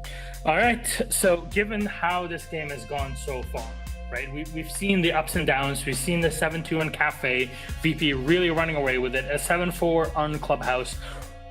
Where do you see this Oregon going through? Or do we still stick to Rogue to win this series? I'm not Veli, I'm not flip-flop. There are no fences to be sat on here. I'm going to stick with Rogue as well. I think that right now they've just carried a huge chunk of momentum forward at exactly the right time. I think they're going to come into Oregon hot. Virtus.Pro would need a huge mental reset here after losing Clubhouse in the fashion they did, and also after losing the momentum they had. And I'm not sure they've shown us through the season that they've got that in them. And I also have my flip-flop here, and I can tell you I am not going to be flip-flopping anywhere in this game. I'm going to be sticking to Rogue in this matchup. Let's see where it goes. For whom the bell tolls. Loser of this match will go down to the lower bracket. That's something we'll see later on today. But for now, who will be the winner and who will we see in the upper bracket final? Well, that's for this match. Let's take it over to our casters. Back for Rogue versus Virtus.Pro, map 3, Oregon. I like the in and out. Sorry, the in and out, yeah. Yeah, it's just like we're like, ooh, and then we come back. And we're back. Sorry, you're about to make a real point, and I'm just talking rubbish. I mean, isn't that all we do? Talk rubbish. Now, I was going to say the real winners here are the viewers at home, because they're getting themselves a map number 3, and that's what's going to be happening. That's what's going down, Flick. Expect a lot of map number 3s across this entire tournament. All of these teams, you think about, obviously it's G2 and BDS are the other two teams that are in this, obviously. There's no way I can see any of these teams really dropping maps. If there was a team that was going to, you know, it would have potentially been Virtus.Pro. But look at how they showed up today so far. Look at the potential that they have moving forward and how much they can bring to this top 4 set, this top 4 alumni. And, well, you hope that they can bring it here on Oregon, because obviously the last sweep there that we suffered on the hands of Clubhouse was very much a Rogue game. The Rogue defense was hotter than it's looked across the playday, and it was as hot as it looked towards the end of the season, where they pulled themselves into that top spot. Well, the Thatcher instantly being removed from VP. Now Rogue has the opportunity. Fluke, Maverick or not, are we going to see a Kali being played? Are we going to see literally every single opportunity to open the bottom floor removed unless you bring that Kali? I mean, obviously it's a region and a place, and no, Kali's still on the board. Ying is the removal. Obviously she was dropped out earlier today, and they're going to kind of keep that MO going. They don't want to suffer the quick pace that probably could have played to the favor of the pushes of Virtus.Pro. Obviously their attacks weren't looking anywhere near as sharp as their defenses. Two different teams seem to show up, unfortunately, but in the same breath, well, in Rogue's favor, they were definitely a step ahead of the school that they were able to graduate from in the first map. Wamai is the final removal there, and with Echo and Thatcher off the board, it's a familiar set of faces, unfortunately, sitting this one out. All right, well, Mai again removed. Interesting one. Keeps on, well, seeing no love to come out. I do, however, totally understand it for this map, especially for the bottom floor. Often a Wamai is being played there in elbow, a shield to be put down, the Wamai magnets to be well, combined with that as well to just make sure that these projectiles don't go anywhere. And I said it like a Maverick is still open, so we might not see a Kali. However, the Kali instantly coming out and no Maverick on the board here for Rogue. That shows that they practiced thinking, or at least assuming, that the Maverick would be gone, and they're sticking to that plan for now. Defenders, protect your bombs. Yeah, and I think that's the kind of trade-off and translation that you look here. As you said before, elbow down in the basement is such a big place, but you're looking at obviously the corners and the elbow of attic too. You're looking at these hard-fought utility throw situations. We saw Wamai played, I believe, every single round last map on Club. It is a big operator for these two teams. A big play, a big gun set, a big burst of utility that cooks, well, the expectations of utility from your opponents. And these are two teams that build themselves behind that on their attacks. Having a bit of weakness is going to play against both of them. I guess in Virtus.Pro's sake, you're just hoping that you can shut down enough of your defenses that when it comes time to try and face off against what was a very opposing Rogue defense, well, you've got more confidence beneath you, because so far, well, that swing on the last map was no way confident. Pasha wants to start how he means to go on, and does. Aces off the board instantly. The run out within the opening 20 seconds.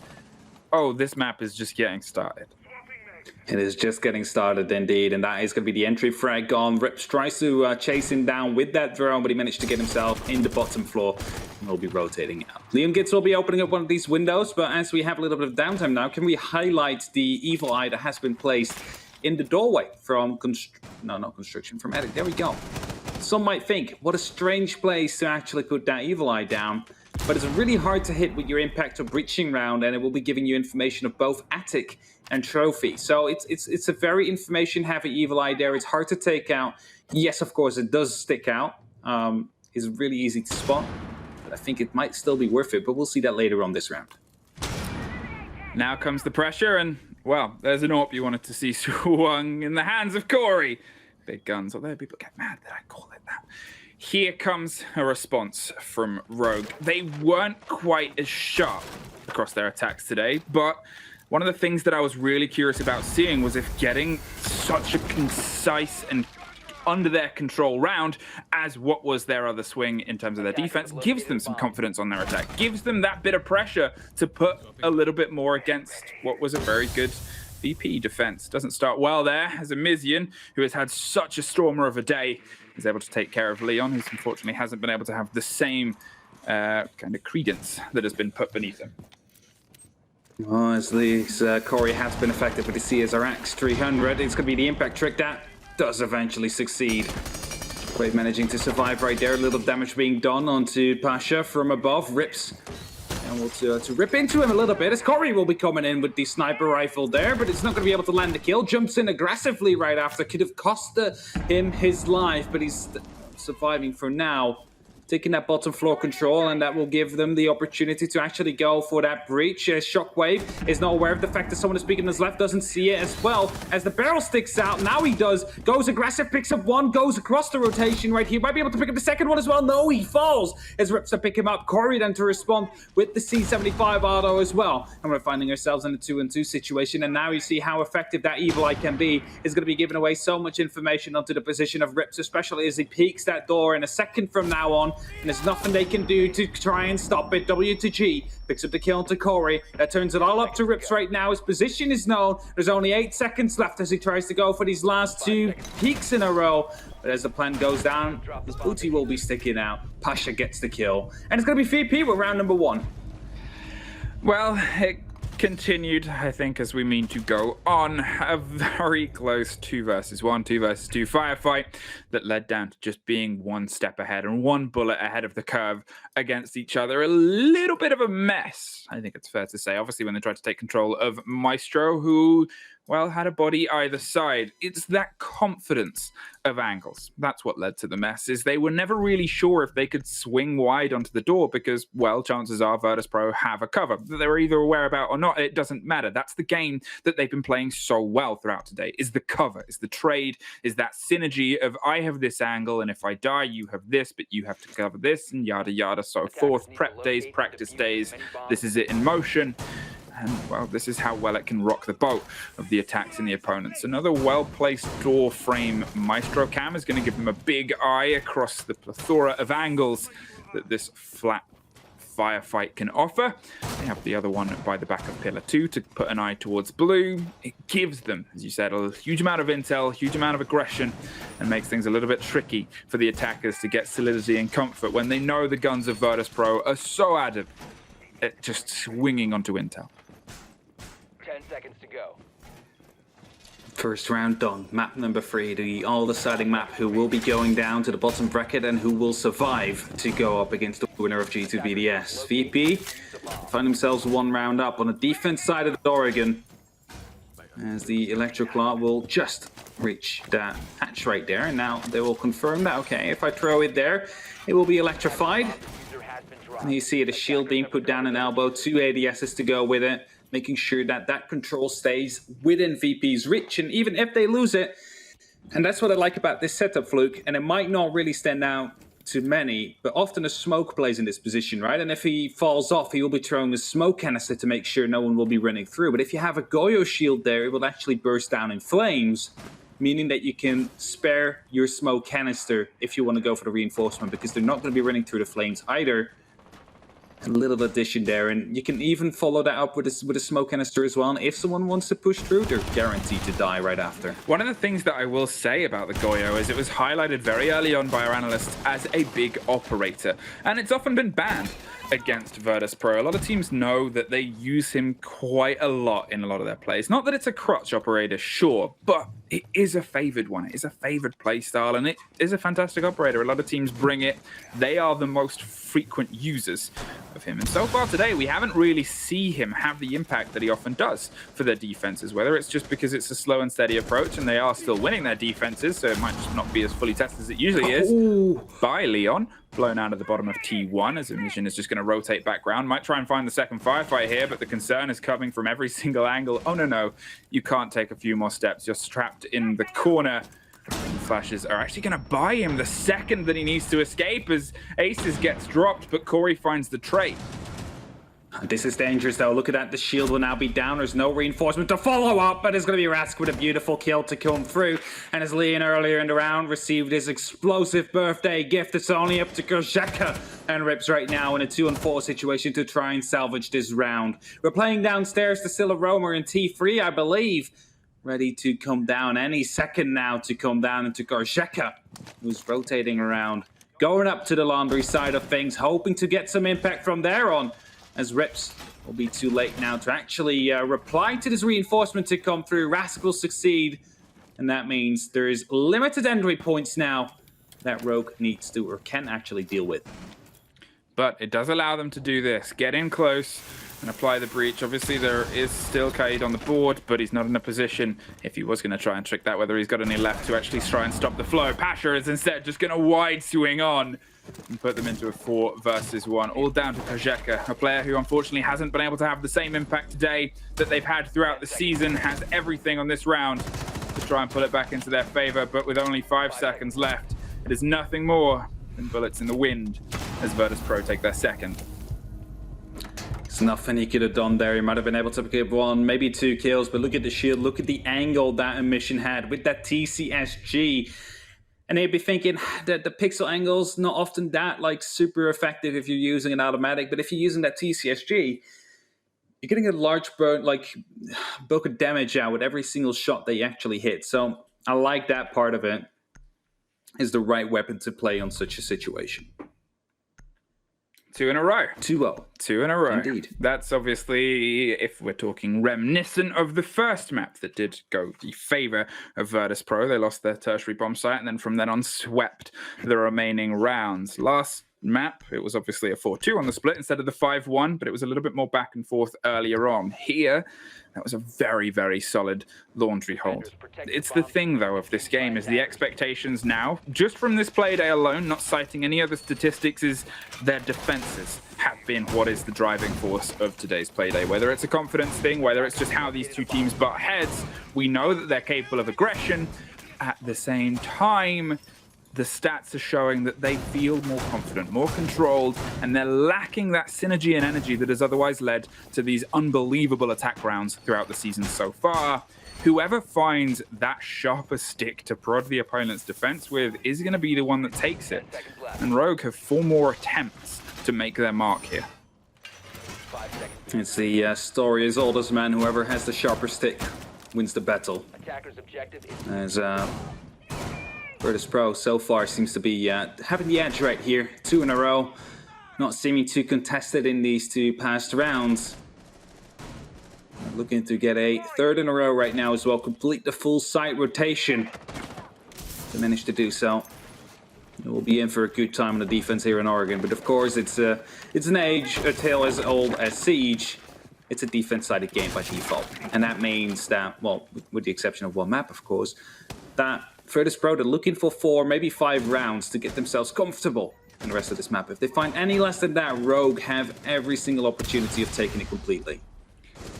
Clash on the board for the first time in the hands of WTG as they try and keep control of Showers. Leon's applying the pressure from above, but is almost caught out by a shoulder gun and dropping your sledge before A, they've been able to get bodies down, and B, use those very precious frag grenades. Could be a very big problem and a big take for the hands of Virtus.Pro. They've separated, left a bit of space in the center, and they have the ADS to burn those frag grenades for now, so he can't get an easy quick pick. Though he probably very much would like to. Shockwave is playing far and wide, ready to pronounce themselves and their presence from the far side if they need to, but so far the Rogue setup has been pretty flat. They want to get control of Showers, as you do on this site, and generally need to. Second set of Habana pellets come through. The impact trick is going to try to catch them. Wasn't quite sure if they made it, as with the pressure of the Observer and the pressure of the guns of Rogue, they were forced away from checking whether the work came true. No is the answer there, and no is the answer to Aces as he tries to find an angle, gets dropped. A big frag grenade from deep doesn't quite do the damage it needs to WTG and Pasha as they're split, separated, side by side, houses apart. Clash needs to find some confidence. Long range dock stim there into the Clash of WTG. Buffs him up just a little bit again. SVP still not really under pressure. 60 seconds left on the clock. Some heals being distributed right here by Shockwave, doing his job as the good old doc. Because right now the push seems to be coming through. They want to get that Showers control. They want to get this hallway control, but it's going to be Corey that goes down. He will be spotted out. The impact will finish him off. The Pokeball comes in. Pasha gets the confirm, and that leaves in a 3-on-5 situation now as the Elder just holds the left mouse button. Rask will be right here on the shield, able to confirm yet one more kill as he goes for the reload. He knows he's getting pushed, but his arm sticks out, and that means Leon will be able to respond to that one, but he will instantly be responded on himself, and it's all up to Rips. Yet again, a 1-on-4 situation. Virtus.Pro need to lock this out. If Rips can make a miracle happen within 20 seconds there, which is highly unlikely with still a clash on the board. They're completing their rotation as they do right now. And that means 3-on-0 is the current score. There's going to be 3 more rounds for them to try and lock out as well. Wow, you couldn't have asked for a perfect start, or a more perfect start even than what Virtus.Pro have had there, because it's not just that the rounds have come their favor. It's that progressively they've looked more confident in how it's happened. Sure, it was confident down below, but there, they didn't even really begin to take pressure onto the site itself. And, well, you got to feel a little bit for Rogue right now. It's a moment to reset. It's a moment to go, okay, it's been a rotation of 3. We're back to dorms. We can find something. We can find a little bit more, because here was the site where it came down to the wire. It's the sad story of 1 or 2 moments of these coin flip trades going against them. 1 or 2 bits of information that has fallen more into the favor in the pocket of Virtus.Pro on their defenses, and, well, 1 or 2 more rounds that have been decided because of it. This is the one where if you can change the shape and the face of this game, this is where the tide slips. This is indeed where Rogue needs to come in, and I have to say I really like the fact that they bring the Kali for the top floor here instead of a Maverick. Often we say, like, go for a Maverick instead of the Kali if it's available, but right here it's really dangerous to try and get this wall rate that you see on games. With that Maverick, it can easily be counted out a smoke canister, a grenade, or a C4 potentially even coming through. You're just in a kill box if you try that. It's suicide. So I like the fact that they bring the Kali for this side. I, however, do hope they bring the Maverick for the bottom floor. Pasha opened this game and opened this site with a pick within the first 20 seconds and wants to try and do the same again. You're against a Kali. Oh, no! But that doesn't matter. CSRX could have been big and was slightly but partially here. Doesn't mean anything if you can't even find your way out of spawn. Still looking for more right here, but it's going to be Pasha that gets found. Aces will confirm that kill. However, Leon gets in the meantime already gone down as breaching rounds are being deployed. Still Rask downstairs having some bullet holes. Supported by WTG at the bottom of white. So if Rogue goes for the hunt, oh, look at that. They have a perfect drone right there. 2 drones, actually. They know exactly where he is, and the wallbang comes in. Completely cleared out. He should have moved as soon as he realized he was spotted, but he did not, and thus will be punished. As that will put us back into a 3-on-3 situation.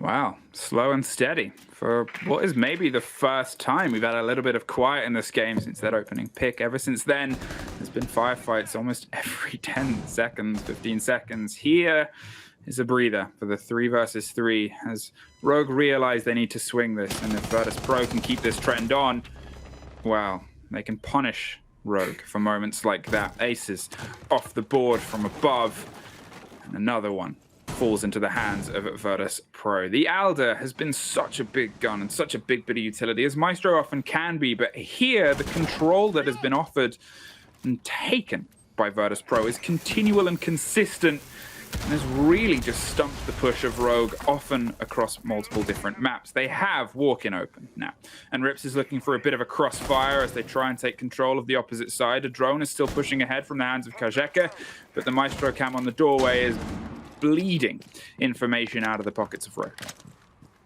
As long as they have that Maestro cam up, that evil eye, it's going to be hard for them to actually move it out. These 3 defenders knowing exactly where they're coming from. Rips will be pushing through off Trophy, and then we have one moving up to the big window. Kershaka just sitting up there, yet to find a kill. He's going to be losing his drone to the pest if he moves any further right there, but he tries to get the most of information out that he can possibly get with that drone without losing it. As Rip seems to be aware of the fact that someone is going to be a white stairs. Shockwave now needs to withhold himself from peeking, otherwise he will lose his life. They know exactly where one is. Smoke canister will be deployed potentially to hold back Rips, as Kazaka so far not going to be able to find any impact yet. Will be rotating down, has to push the white stairs, and this is exactly what they need to do. They're trying to pincer onto Shockwave, onto the one member they know exactly where he is at. And as Kerzaka tries to move, and he's thrown onto the white stairs right now. Is he going to be able to pick up this kill? No, he will not. Kerzaka lands that one, but he's all alone right now in a 1-on-2 situation. The diffuser is down. He's not going to be able to find either of them. It's WTG to pick it up. It's round number 4 for Virtus.Pro, and that's 4 in a row as well. VP have woken up for map number 3. A story ending well after proning on white stairs. Yeah, no, he didn't get the kill, but it is indeed a story that ended well. I couldn't say he got the kill. I couldn't say it was a complete rewrite, but I wanted to reference. Hey, Fora, Laundry and Supply, you're going to head round, and this was a pretty good sight from you guys. It was when we started to see Virtus.Pro lock down. Dorms has so far been what I would describe as the only kind of shaky sight from a very good sweep so far. You got to realize, though, in the same breath, obviously, we just came from a map where Rogue were able to lock down 5 rounds in a row on their defense. They were a flawless defense on their swing on Clubhouse. So it's hard to write anyone out at this moment in time. The worry and the question, I'm sure, is in most people's minds and his heads is this going to affect the momentum? Is this going to affect the kind of possession that they are able to take? Because if they find themselves on a 5-1 split again, if they find themselves, heaven forbid, on a 6-0 split, and every round is the death round, it takes monumental confidence, monumental skill, and just a monolithic presence to not be shaken by that. Well, at least the Maverick will be brought together with the Kali, actually. Corey not opting to go off to CSRX 300. We'll choose to keep on bringing it. Of course, it deals as a replacement to Thatcher indirectly. The lens, of course, the explosive lens, able to take out any piece of utility that it meets. May that be a shield, may that be an evil eye, or may that be electroclaws. And in fact, you actually have 3 of them, and that is something we do not mention often. Like in Ashe and Sophia, they only have 2 explosives they can use to deal with utility. Sophia has 3 pieces. There's 1 more.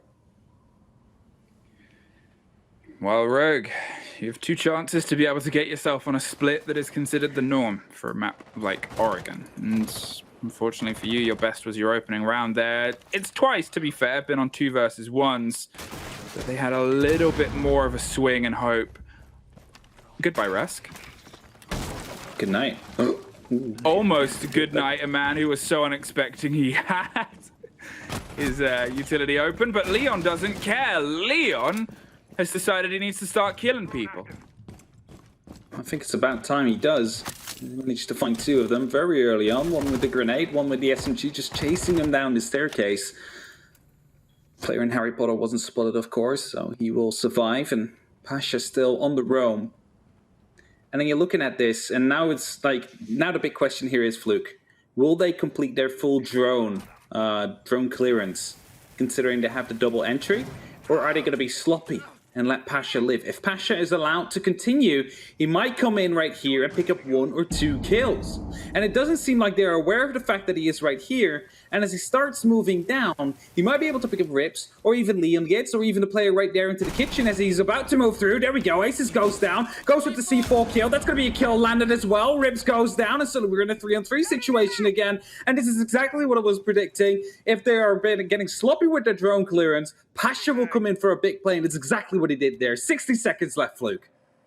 Gotta give credit there to Pasha. The patience to wait for somebody to fall into the trap and ensnare him like a trapdoor spider, and then blow the other Maverick out of the wall. Might not know the diffuser's there, might not know that the hatch isn't fully cleared, takes a risk and tries to rotate back down, and that hands 1 to Leon, but Emission is there to finally stop the roll of a man who really started to find some snowball momentum. Kajeka is going to reclaim the diffuser. The hatch, I believe, is still standing as well. I think it was only a splinter and a fraction away, so it's going to take some pellets to finish the job, unfortunately interrupted by a C4 from before, as Maverick didn't have time to break dance and boogie his way back to 2 feet to take the firefight against the flying C4. 2 versus 2. Rogue are in a good position, but all of it comes from the heroics of Leon Gids earlier. It's down to Kajeka and Corey to try and capitalize. WTG from deep gets 1. It's going to be a swing close quarters with a big sniper that doesn't quite land the hit. Goes in with the secondary, but a shotgun is the match there made for Virtus.Pro to take another round. It doesn't quite go to both these laundry machines, and thus the shot will be wasted. WTG able to follow that one up with the M59, a bit more trustworthy in these close range action-packed fights. And thus 0-5 is the case right now. It's a fact. Virtus.Pro have the opportunity to go for a complete flawless lockout. 0-6 is looming, and all they need to do is get the kitchen dining defense under their belt once more. And as they bring out that clash, they're definitely looking to try and achieve that. I mean, obviously this was a good sight before. We saw a bit of a slower control play. They wanted to lock down above. Obviously, they wanted to try and get in against Shower. They couldn't quite find the bodies. They did force them out of there in the end, but at the cost of 2 lives as they went on the wide swing. Then again, it was this wide, uncontrolled aspect of Virtus.Pro. There's always seems to be a player that has slipped through the net and makes them pay the price. And, you know, when you have this guns blazing confidence as Leon does to be able to just pepper and push through the site as we saw in the previous round and get 2 kills, leading to the 3rd on the revenge, which, to be honest, Pasha didn't have to explicitly rotate down grenade at that moment in time. Oh, it's just, you know. T3 as well. Look at that. Look at the arm there. Look at the arm. That's such a long arm that he had right there. Such a good throw. If we had Siege Olympics, he would be getting gold right there. He's up there. That's a gold medal. Gold medal for Great Britain. I'm gonna bring it like that now. Get a medal skill. Yeah. I'm afraid that I'm like with the Dutch. We're out of the equation in that case. You do other things well, I guess. Anyway, as Leon gets to start things off again, indeed, a mission goes down with the SMG-11 by the hands of Leon Goddens, but Rask is there to respond. And as I said, he gets responded on himself. It's a responception as Leon takes him out. Frank's coming in time and time again, and well, this is actually a round that looks good for Rogue, Fluke. Yeah, and I think that's the way everything starts to play together too. Here is Leon. He has heated up. He has all the energy and all the passion that we expect from our UK Dreamboat and from what is a historically great fragging player. Droned alongside Aces as well. Pasha is looking for the battle back and the fight, and what an unfortunate time to do that. Corey took full advantage of... Oh, that is something you're just going to try and forget there, WTG. That must have been the weirdest moment to barricade a window that I've ever seen. There was absolutely no reason to go for a barricade in a 2-4 situation. And that means Rogue is going to be making sure they're not going to get flawless health on the defense. Leave themselves a bit of breathing space. Meaning that if VP is not going to be able to get 1 or 2 rounds in right now, it's going to be going to overtime. And man, I'm still trying to figure out why that window was being barricaded in that moment in time. I mean, for all the compliments I've paid Virtus.Pro for utilizing and leaning into information, yeah, that wasn't good. That was bad. Attackers need to locate and defuse as many bombs as they can. 5-1. Rogue, you have a glimpse, a glimmer and a shine of hope in what was a desert of disappointment. You still got a lot left to do. There is no denying it. However, your last defense was a 5-0. It was a theoretically perfect swing. For all you needed it to be, you took everything. It was the most confident we've seen you play. Leon, I know I'm putting a lot of pressure on you, but those 2 rounds that you just run were beyond belief. It was everything your team needed, and you hope it lights a fire under the guns of at least Kazeka and Aces, 2 exceptionally capable players that just haven't been able to find their way into this 3rd match so far. To be fair, Leon locked down, I believe, at least 5, if not 6 kills over the past 2 rounds. I want to quickly mention the difference in shield setup we see in Elbow. Whereas VP puts the shield a bit further back and the ADSs on the actual wall, like in like the big pillar, not the big pillar in the middle, but like near the breach. We see Rogue put the shield closer to the wall and the actual ADSs onto the eastern wall right here, as you can see. It's a bit of a difference, it's subtle, but it basically has to do with Rips being totally safe rotating out if he wants to. Keeping the eyes down and locked in towards this blue push. They know what they want to get control of, and it's that corner, that bunker elbow that becomes such a big problem. Now, obviously, it lost the life of the Rogue players as they tried to take it the first, and then in between them, they're able to get another reinforcement down. Virtus.Pro played brave. That bravery, well, kind of disappeared last time they were on their attack. They're in such a good stead, such a good position here. 2 rounds away from keeping themselves in the upper bracket and knocking down what are, for a lot of people, the tournament favorites to the lower bracket after a swan song potential performance. It's just, if things might start to fall the way they did on Clubhouse, if they start to lose a bit of that momentum, things can really become costly. There is an escape for Rips if they need to. There is a minute 20 on the board. A lot of time has been blown so far, and they're only starting to burn the utility against the shield here. They've only just found their way in. There's still ADS left to get through it. And oh, a smoke with Corey on the shoulder. It's still a lot of pressure left on this corner. Not even that, they weren't able to get a single drone in, so they're unaware of the fact that there is going to be a mirror window placed at that exact position as Corey will be able to get the entry down onto Pasha. Will be able to fall back, and suddenly there is a mirror window that they were unaware about because they had no information, simply. And that is going to be making it really hard for them to actually move through right now, as a breaching charge will be used to get rid of one of these evil eyes. It's not going to be helping them too much yet. Rask wants to move through, so does WTG. Incendiary bolts will be used, and is actually not going to be reaching Corey quite yet. There we go, gets taken out cleanly by a mission. Not sure how the angle actually managed to exist, but it's going to be Rogue nonetheless to clean it up. It's Rips and Aces that will be cleaning it up together, and that will be putting up the first round on the defense of Rogue to put them onto a total of 2.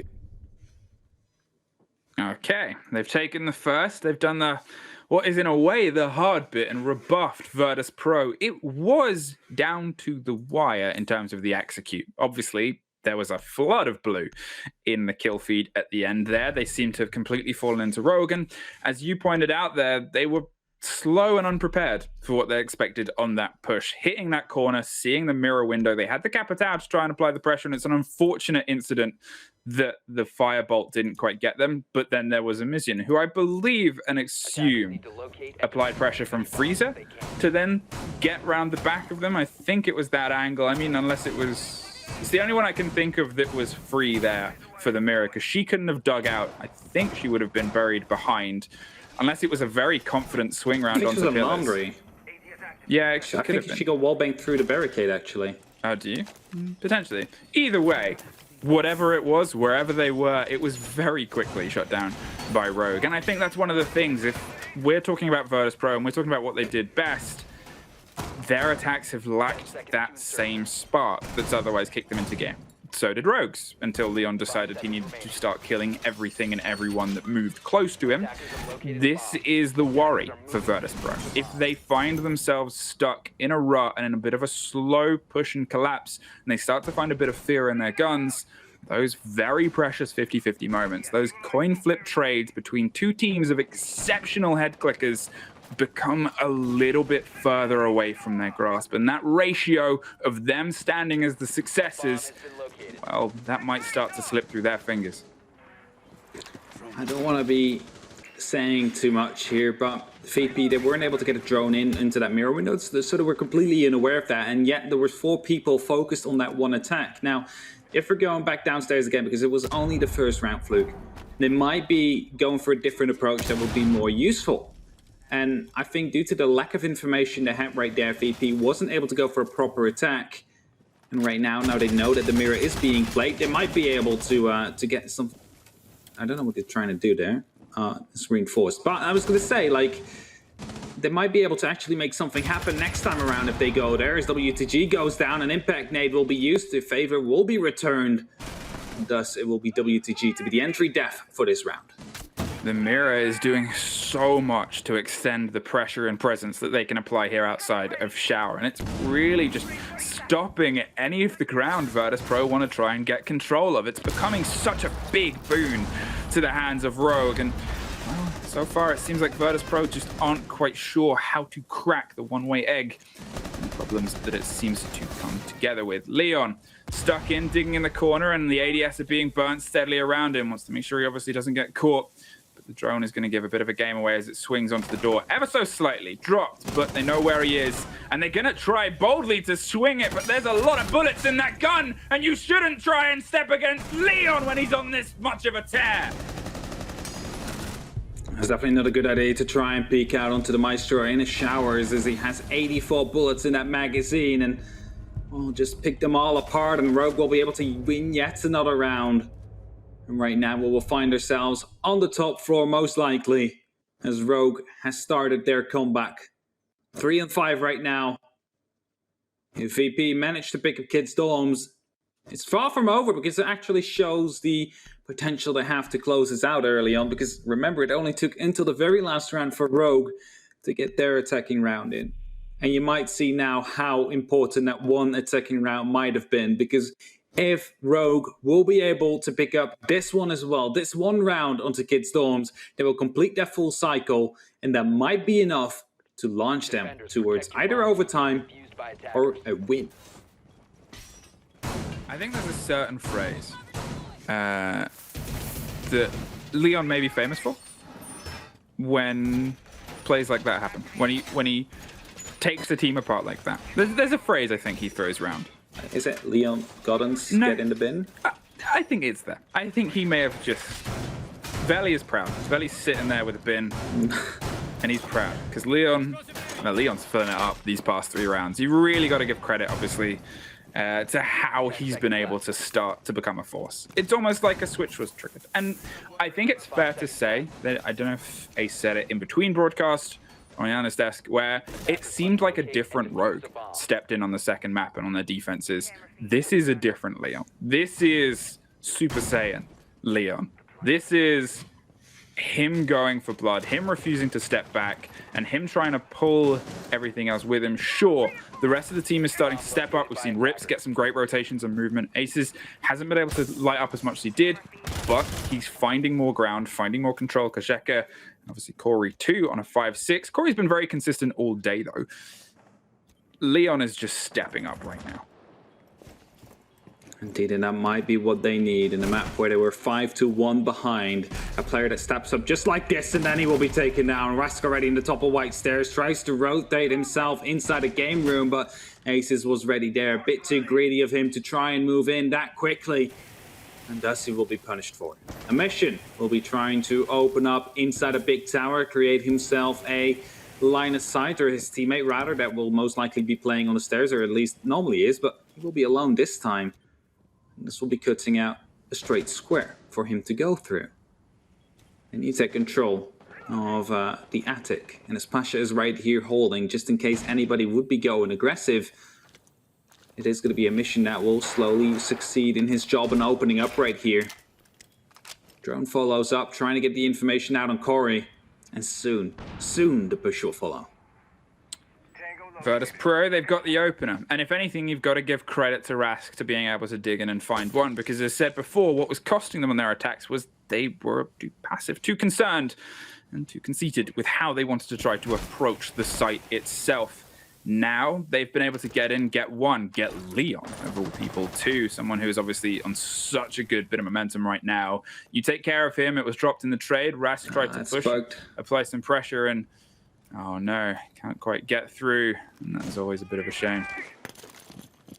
Oh, that's not smart. If it has been bugged out, don't throw a grenade through. You most likely end up killing yourself, as a mission will have to choose to adapt to their current strategy. Their way of going through is no longer going to be viable. And somehow it will stay closed, not visually, but codedly. That means they will have to adapt. Something that they might not have expected. It's not due to their own fault, but if they manage to win this round, it's going to be even more so impressive. As a mission ready on the big window right now, putting down some pressure. WTG is getting ready with these smoke bolts to close off some of these rotations, or some of these lines of sight. And there we go. Smokes have been deployed. It's going to be this swing from Pasha down onto the player of Aces. The plant will go down. Shockwave is not being affected by the smoke whatsoever. The jump in comes through. Kazeka, however, will be able to stop him. And suddenly we're in a 2-on-2 situation. 6 seconds left. The jump in comes through. Rips will not be able to find that kill. It's all up to Kazeka now, but he will be taken down. Virtus.Pro yet will be able to win the round. Pure off-fragging power right here. Moving in these last 10 seconds. Even though a bugged opening is not going to be stopping them right here. Fluke their attack. This is what they needed. Are they going to be able to continue this over the next round? Match point is a very different story. And, well, it's a tough position to be in. Obviously, as I said, that entrance, that bit of aggression, that bit of passion to lead them in, take Rogue by surprise. And these are the results that you might get. Points get prizes. And you're only 1 point away from getting the prize of staying in the upper bracket. 3 rounds left in it.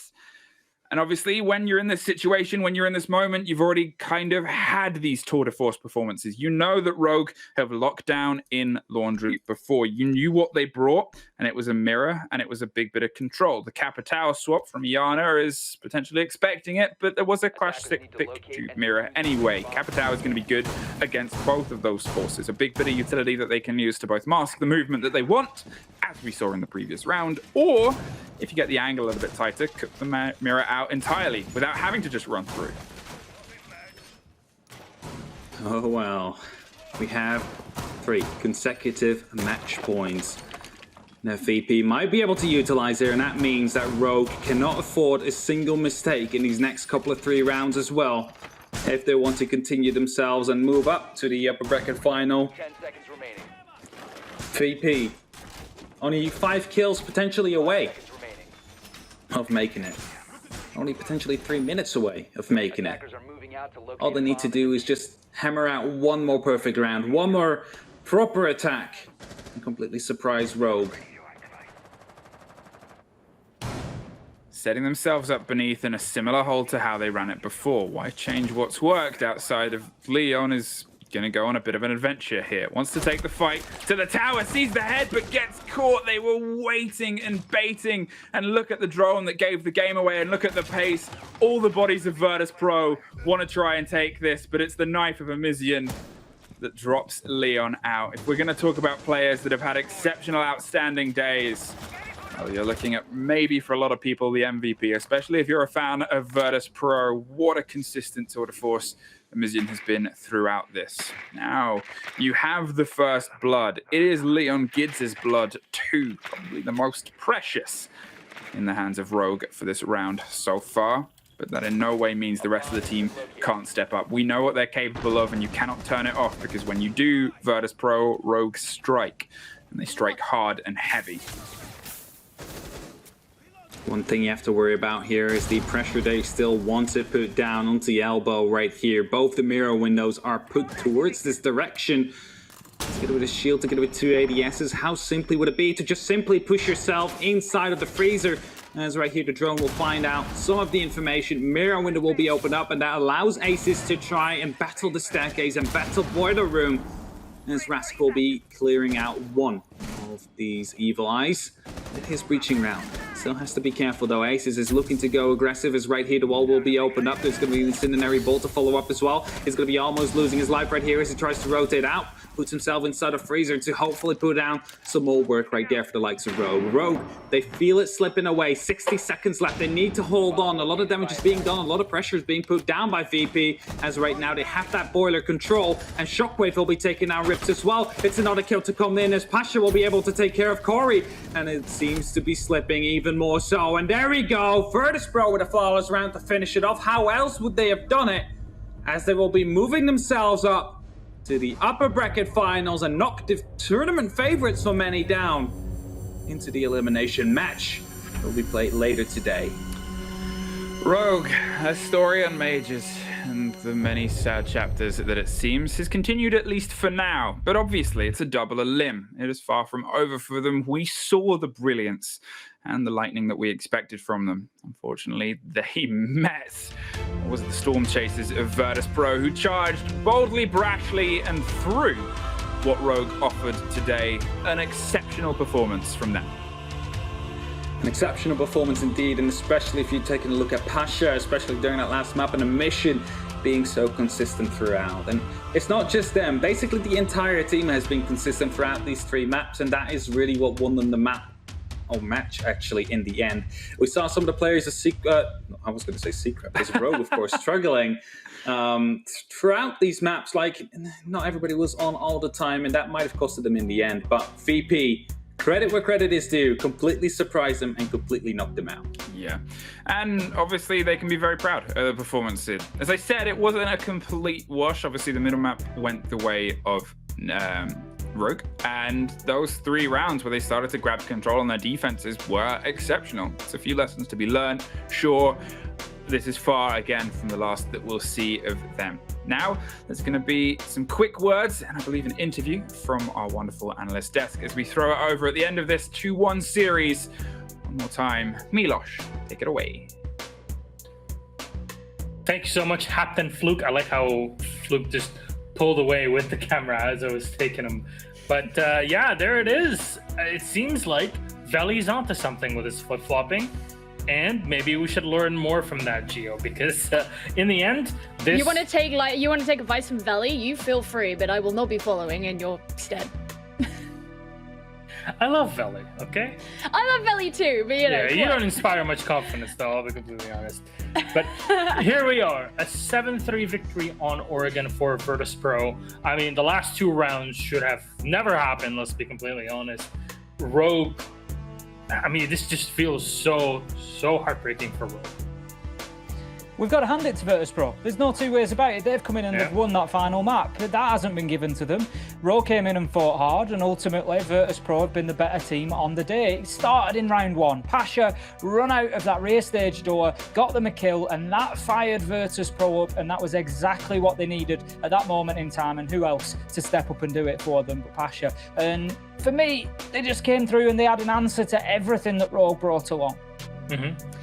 Look, during the break between maps 2 and 3, I tweeted a screenshot of the scoreline between SSG and Dark Zero in their first round game, which was a 2-1 to DZ, which no one expected. I said, this looks familiar, and it turned out I was right. It does look familiar. Virtus.Pro, on the 2 maps that we thought that they would struggle the most on, really proved that they actually have what it takes. And it was such an emotional roller coaster as well. If you're like me, you love rooting for the underdog. I know I thought Rogue were going to win, but I'm really happy to see this happen for Virtus.Pro because it inspires so much more faith in them going forward. No, what is it? Our predictions are always done with the mind, but our our leniencies are always going with the heart. It's like when I voted against Cloud9, and everyone made me feel really bad about it. I mean, you probably should, but there we are. We ended in a Virtus.Pro victory. European Open Clash winners, DOC winners, flip-flopping through, I guess, the stage 1, barely making it through into the top 4 after that last playday that left Navi in shambles pretty much, to the point where there's significant changes in the squad that we've been seeing over the past week. And here we are, Virtus.Pro defeating Rogue, number 1 in the region. It couldn't be done online, but Rogue still has the possibility to survive. For every Rogue fan out there, and later on we'll say the same thing about whoever loses G2 versus BDS, the loser of the match will still have a chance to survive and go through the lower bracket. They will have to face an uphill battle. They have to play more games. They have to play with less time allotted to rest. Of course, that's the advantage that you get when you win your games consistently. But that's the advantage that Virtus.Pro give themselves, and a pretty big one.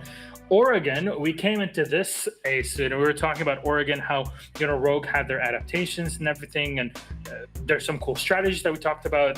Gio is mentioning the Mira with the Maestro, for example, that was set up in a certain way. Des kept talking about it for quite a while until it never happened on the basement. So it's just those adaptations were not there, and VP were always a step ahead. They were more so than anywhere when VP were on defense. That's where they really excelled. We saw them just shutting down almost every attacking option that Rogue brought to the table. Rogue did show glimmers of hope when they got themselves onto defense. I particularly liked their defense of dining and kitchen. The use of showers was fantastic. Leon just absolutely decimating Virtus.Pro in that round. But it was just too little too late, and ultimately the damage had already been done, and with only needing those 2 rounds on the board, it just didn't leave Rogue enough breathing space. And Virtus.Pro, they had their knee on the neck of Rogue very soon in that map, and they kept it there. I just think there was just evidence of a lack of spatial awareness in certain instances from Rogue, which really worked towards their downfall. I mean, especially you look at something like round 5, where you see Pasha sneaking down the white stairs while Rips is working on opening up the security hatch. Aces comes running straight out of Shower's corridor, straight away, bam. Pasha secures that first kill. Then he can just swing around into security because there's no one to protect Rips. He gets caught out as well. And actually, he didn't even do that. He threw in a C4 because he knew exactly where he was. And it's just like, great. 2 of your most valuable players are just straight away gone because a guy knew how to sneak down some stairs. All right. Well, you guys probably have a lot of questions in store. Let's go through those in our interview. Actually, we have WTG on the line with us. VTG, привет, как дела, how you doing? I'm doing fine, thank you. Hi. Well, first of all, congratulations on your victory today. Virtus.Pro, you guys barely made it through in the top 4. We mentioned that before, but today against Rogue, you definitely proved yourselves. What was the sort of preparation that you went through over the past 2-3 weeks to really target Rogue? Or maybe it was not really a target play, who knows? We haven't done basically any research on Rogue right now. We mostly worked on ourselves. Basically, we're fixing some mistakes on Oregon and Cafe and what is it called now? The theme park. Yeah. That's basically it. Basically no preparations. No preparations, making sure that you guys fix your problems. I mean, if you look back at stage one, what were specific issues that you were seeing with how you guys were playing together? Because, you know, the first few weeks, there was a big struggle to get to the VP that we expected coming out of EOC. Yeah, that's probably because of the morale. We won like the Open Clash tournament, right? Yeah, right. And after that, we like thought that there was really much expectations from us, like to do like good, and we like trampled, or I don't know how to say it, like right. It was too much to like, handle. yeah, too much to handle, basically, like on the morale side and psychological stuff, you know. After that, then there's like we kind of get used to it and start to do our thing. And do you think all of you being in the team house together, playing together, preparing that way, that has helped you kind of alleviate that pressure coming into stage one and into today? Yeah, sure. In what way? What sort of the things that you were doing to kind of build up that team cohesion that you know, trying to evolve over time? It's basically because of we living together right now on the boot camp, like here we're communicating with each other so much, like it's not comparable to the like online stuff where you practice and shit and stuff. It's a family show. No. Yeah, so basically like mostly psychological stuff, and yeah, that's it, basically. In general, we saw like great performances from you guys today. I mean, it was a 7-2 on Cafe Dostoevsky. During that ban phase, when you saw that Cafe was given to you, were you happy? Did it fall into your expectations for the series? Yeah. Well, we kind of expected in Cafe. We were confident in it, so yeah, we just played it well. What was happening on Clubhouse specifically? Because both of the teams, both of you and Rogue, were more comfortable on the defense. Yet when Rogue went on their defense, you just could not find a single breathing space when you were on your attacking side. What was going on there? We like thought that they'll not be so confident in defense like they used to. We like ended the half on like 4-2, right? Yeah. 4-2, and we probably didn't expect like any aggressive moves from them, and that's when we fall. And after 3 or 4 like lost rounds, we basically like we're not so confident in ourselves to finish it with the 6-6, or not the 6-6, 8-6, right? Yeah. There's an overtime.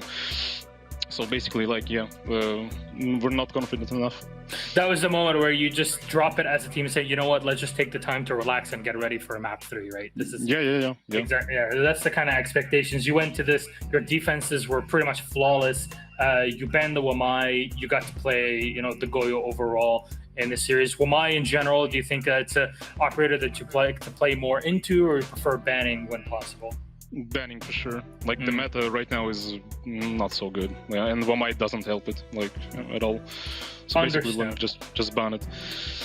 Understandable and possible. All right, at the end here, Vikigi, congratulations on your victory. You will be moving forward. You play the winner of BDS versus G2. Anything you would like to say to all the Virtus.Pro fans out there that you've been gathering over the past year, since the Raleigh Major to EOC and to here today? Thanks for like supporting us, and that's it. I don't know what to say. Thank you, and thanks for having me. All right, thank you so much for your great performance today. Honestly, all of you did really well. This is the Virtus.Pro that we expected to see coming into stage 1. The performance is definitely there. Hopefully we'll get to see more of you come Saturday and maybe even Sunday. That's possibilities are always in the air. Thank you so much again, and we'll see you tomorrow for your next game. Thank you. Well, that's it done. Wholesome. Yeah. We can still hear him in the back. Everybody loves WTG. All right, that said, guys, don't worry. Your English is fantastic, WTG. Honestly, like I couldn't even tell. Let's be all completely honest. So here we are, Ace, Geo, performance as expected. This is a Virtus.Pro that we were looking for. Expectations for the future? I think you know, I was interesting. I just saw a tweet from Arcluth, who's one of Rogue's coaches, and he said, I don't understand why people are saying VP were even underdogs in this situation. I think it's because Rogue came in so explosively, whereas WTG, no, not him specifically, Virtus.Pro at the start of stage 1 really fell short of the expectations we had. It wasn't that anyone thought they were a bad team, it's that we'd seen greatness from them and suddenly that was disappearing. Agreed. And he said in the interview, a lot of it came down to morale, and they fixed it and they got better, and we've seen the improvements go through. But the point is, this was the precipice at which they had to prove that those improvements could remain consistent, whereas Rogue had been a lot more consistent already. And so it's not so much that we thought that VP were worse than Rogue, it's that we still needed that extra added proof, and we got that, the sprinkles on the cake. And I feel very, very positively and optimistic for them in the future now that they've shown that they can keep the sprinkles. Why have your cake if you can't eat it, right? Exactly. Absolutely. You've hit the nail on the head, Gio. I think, you know, ultimately, if we look at both of these teams at their peak, then, yeah, there should be very little to separate the two of them. The point is, we haven't seen the peak of VP much through the season, so we couldn't necessarily expect that coming in today. But this is a major. You turn up with your best, or you go home. That's the top and bottom of it. And right now, Virtus.Pro, they've stepped up exactly when it mattered, and they've really put themselves a big foot forward towards being contenders for this title. All right, I have to say this is a great start to the EU Major. You know, going on to map 3, we saw so much of Rogue, but also smashing expectations with Virtus.Pro. To your health. I hope you're okay, Gia. I muted myself so the stream didn't hear. But okay, but we could see you on the camera. It's not like it just randomly happens. You didn't need to acknowledge it. Don't tell me how to do my job. There it is. Okay. Gio's in there. Everybody's enjoying this match so far. I really hope so. Unfortunately, we're not in the studio, but we can still bring you the best of the best. And honestly, it's a pretty good start to our day. Next up, though, after the break, BDS versus G2. I know there's maybe 1 or 2 people out there that might be excited for this game. So if you're excited for BDS versus G2, please type 1 in chat. Let's see how this goes. Let's put it all in there. There it is. There's ones all over the place. This is our next game, our second out of the 3 scheduled for today. The losers of our 2 matches so far, Rogue and is awaiting the loser of BDS versus G2. We'll be playing against one another to continue through the lower bracket. Until then, though, we'll leave you with a short commercial break, and we'll be back for BDS versus G2. Defender has left the area. 5 seconds remaining.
Nice shot for me. Perfect.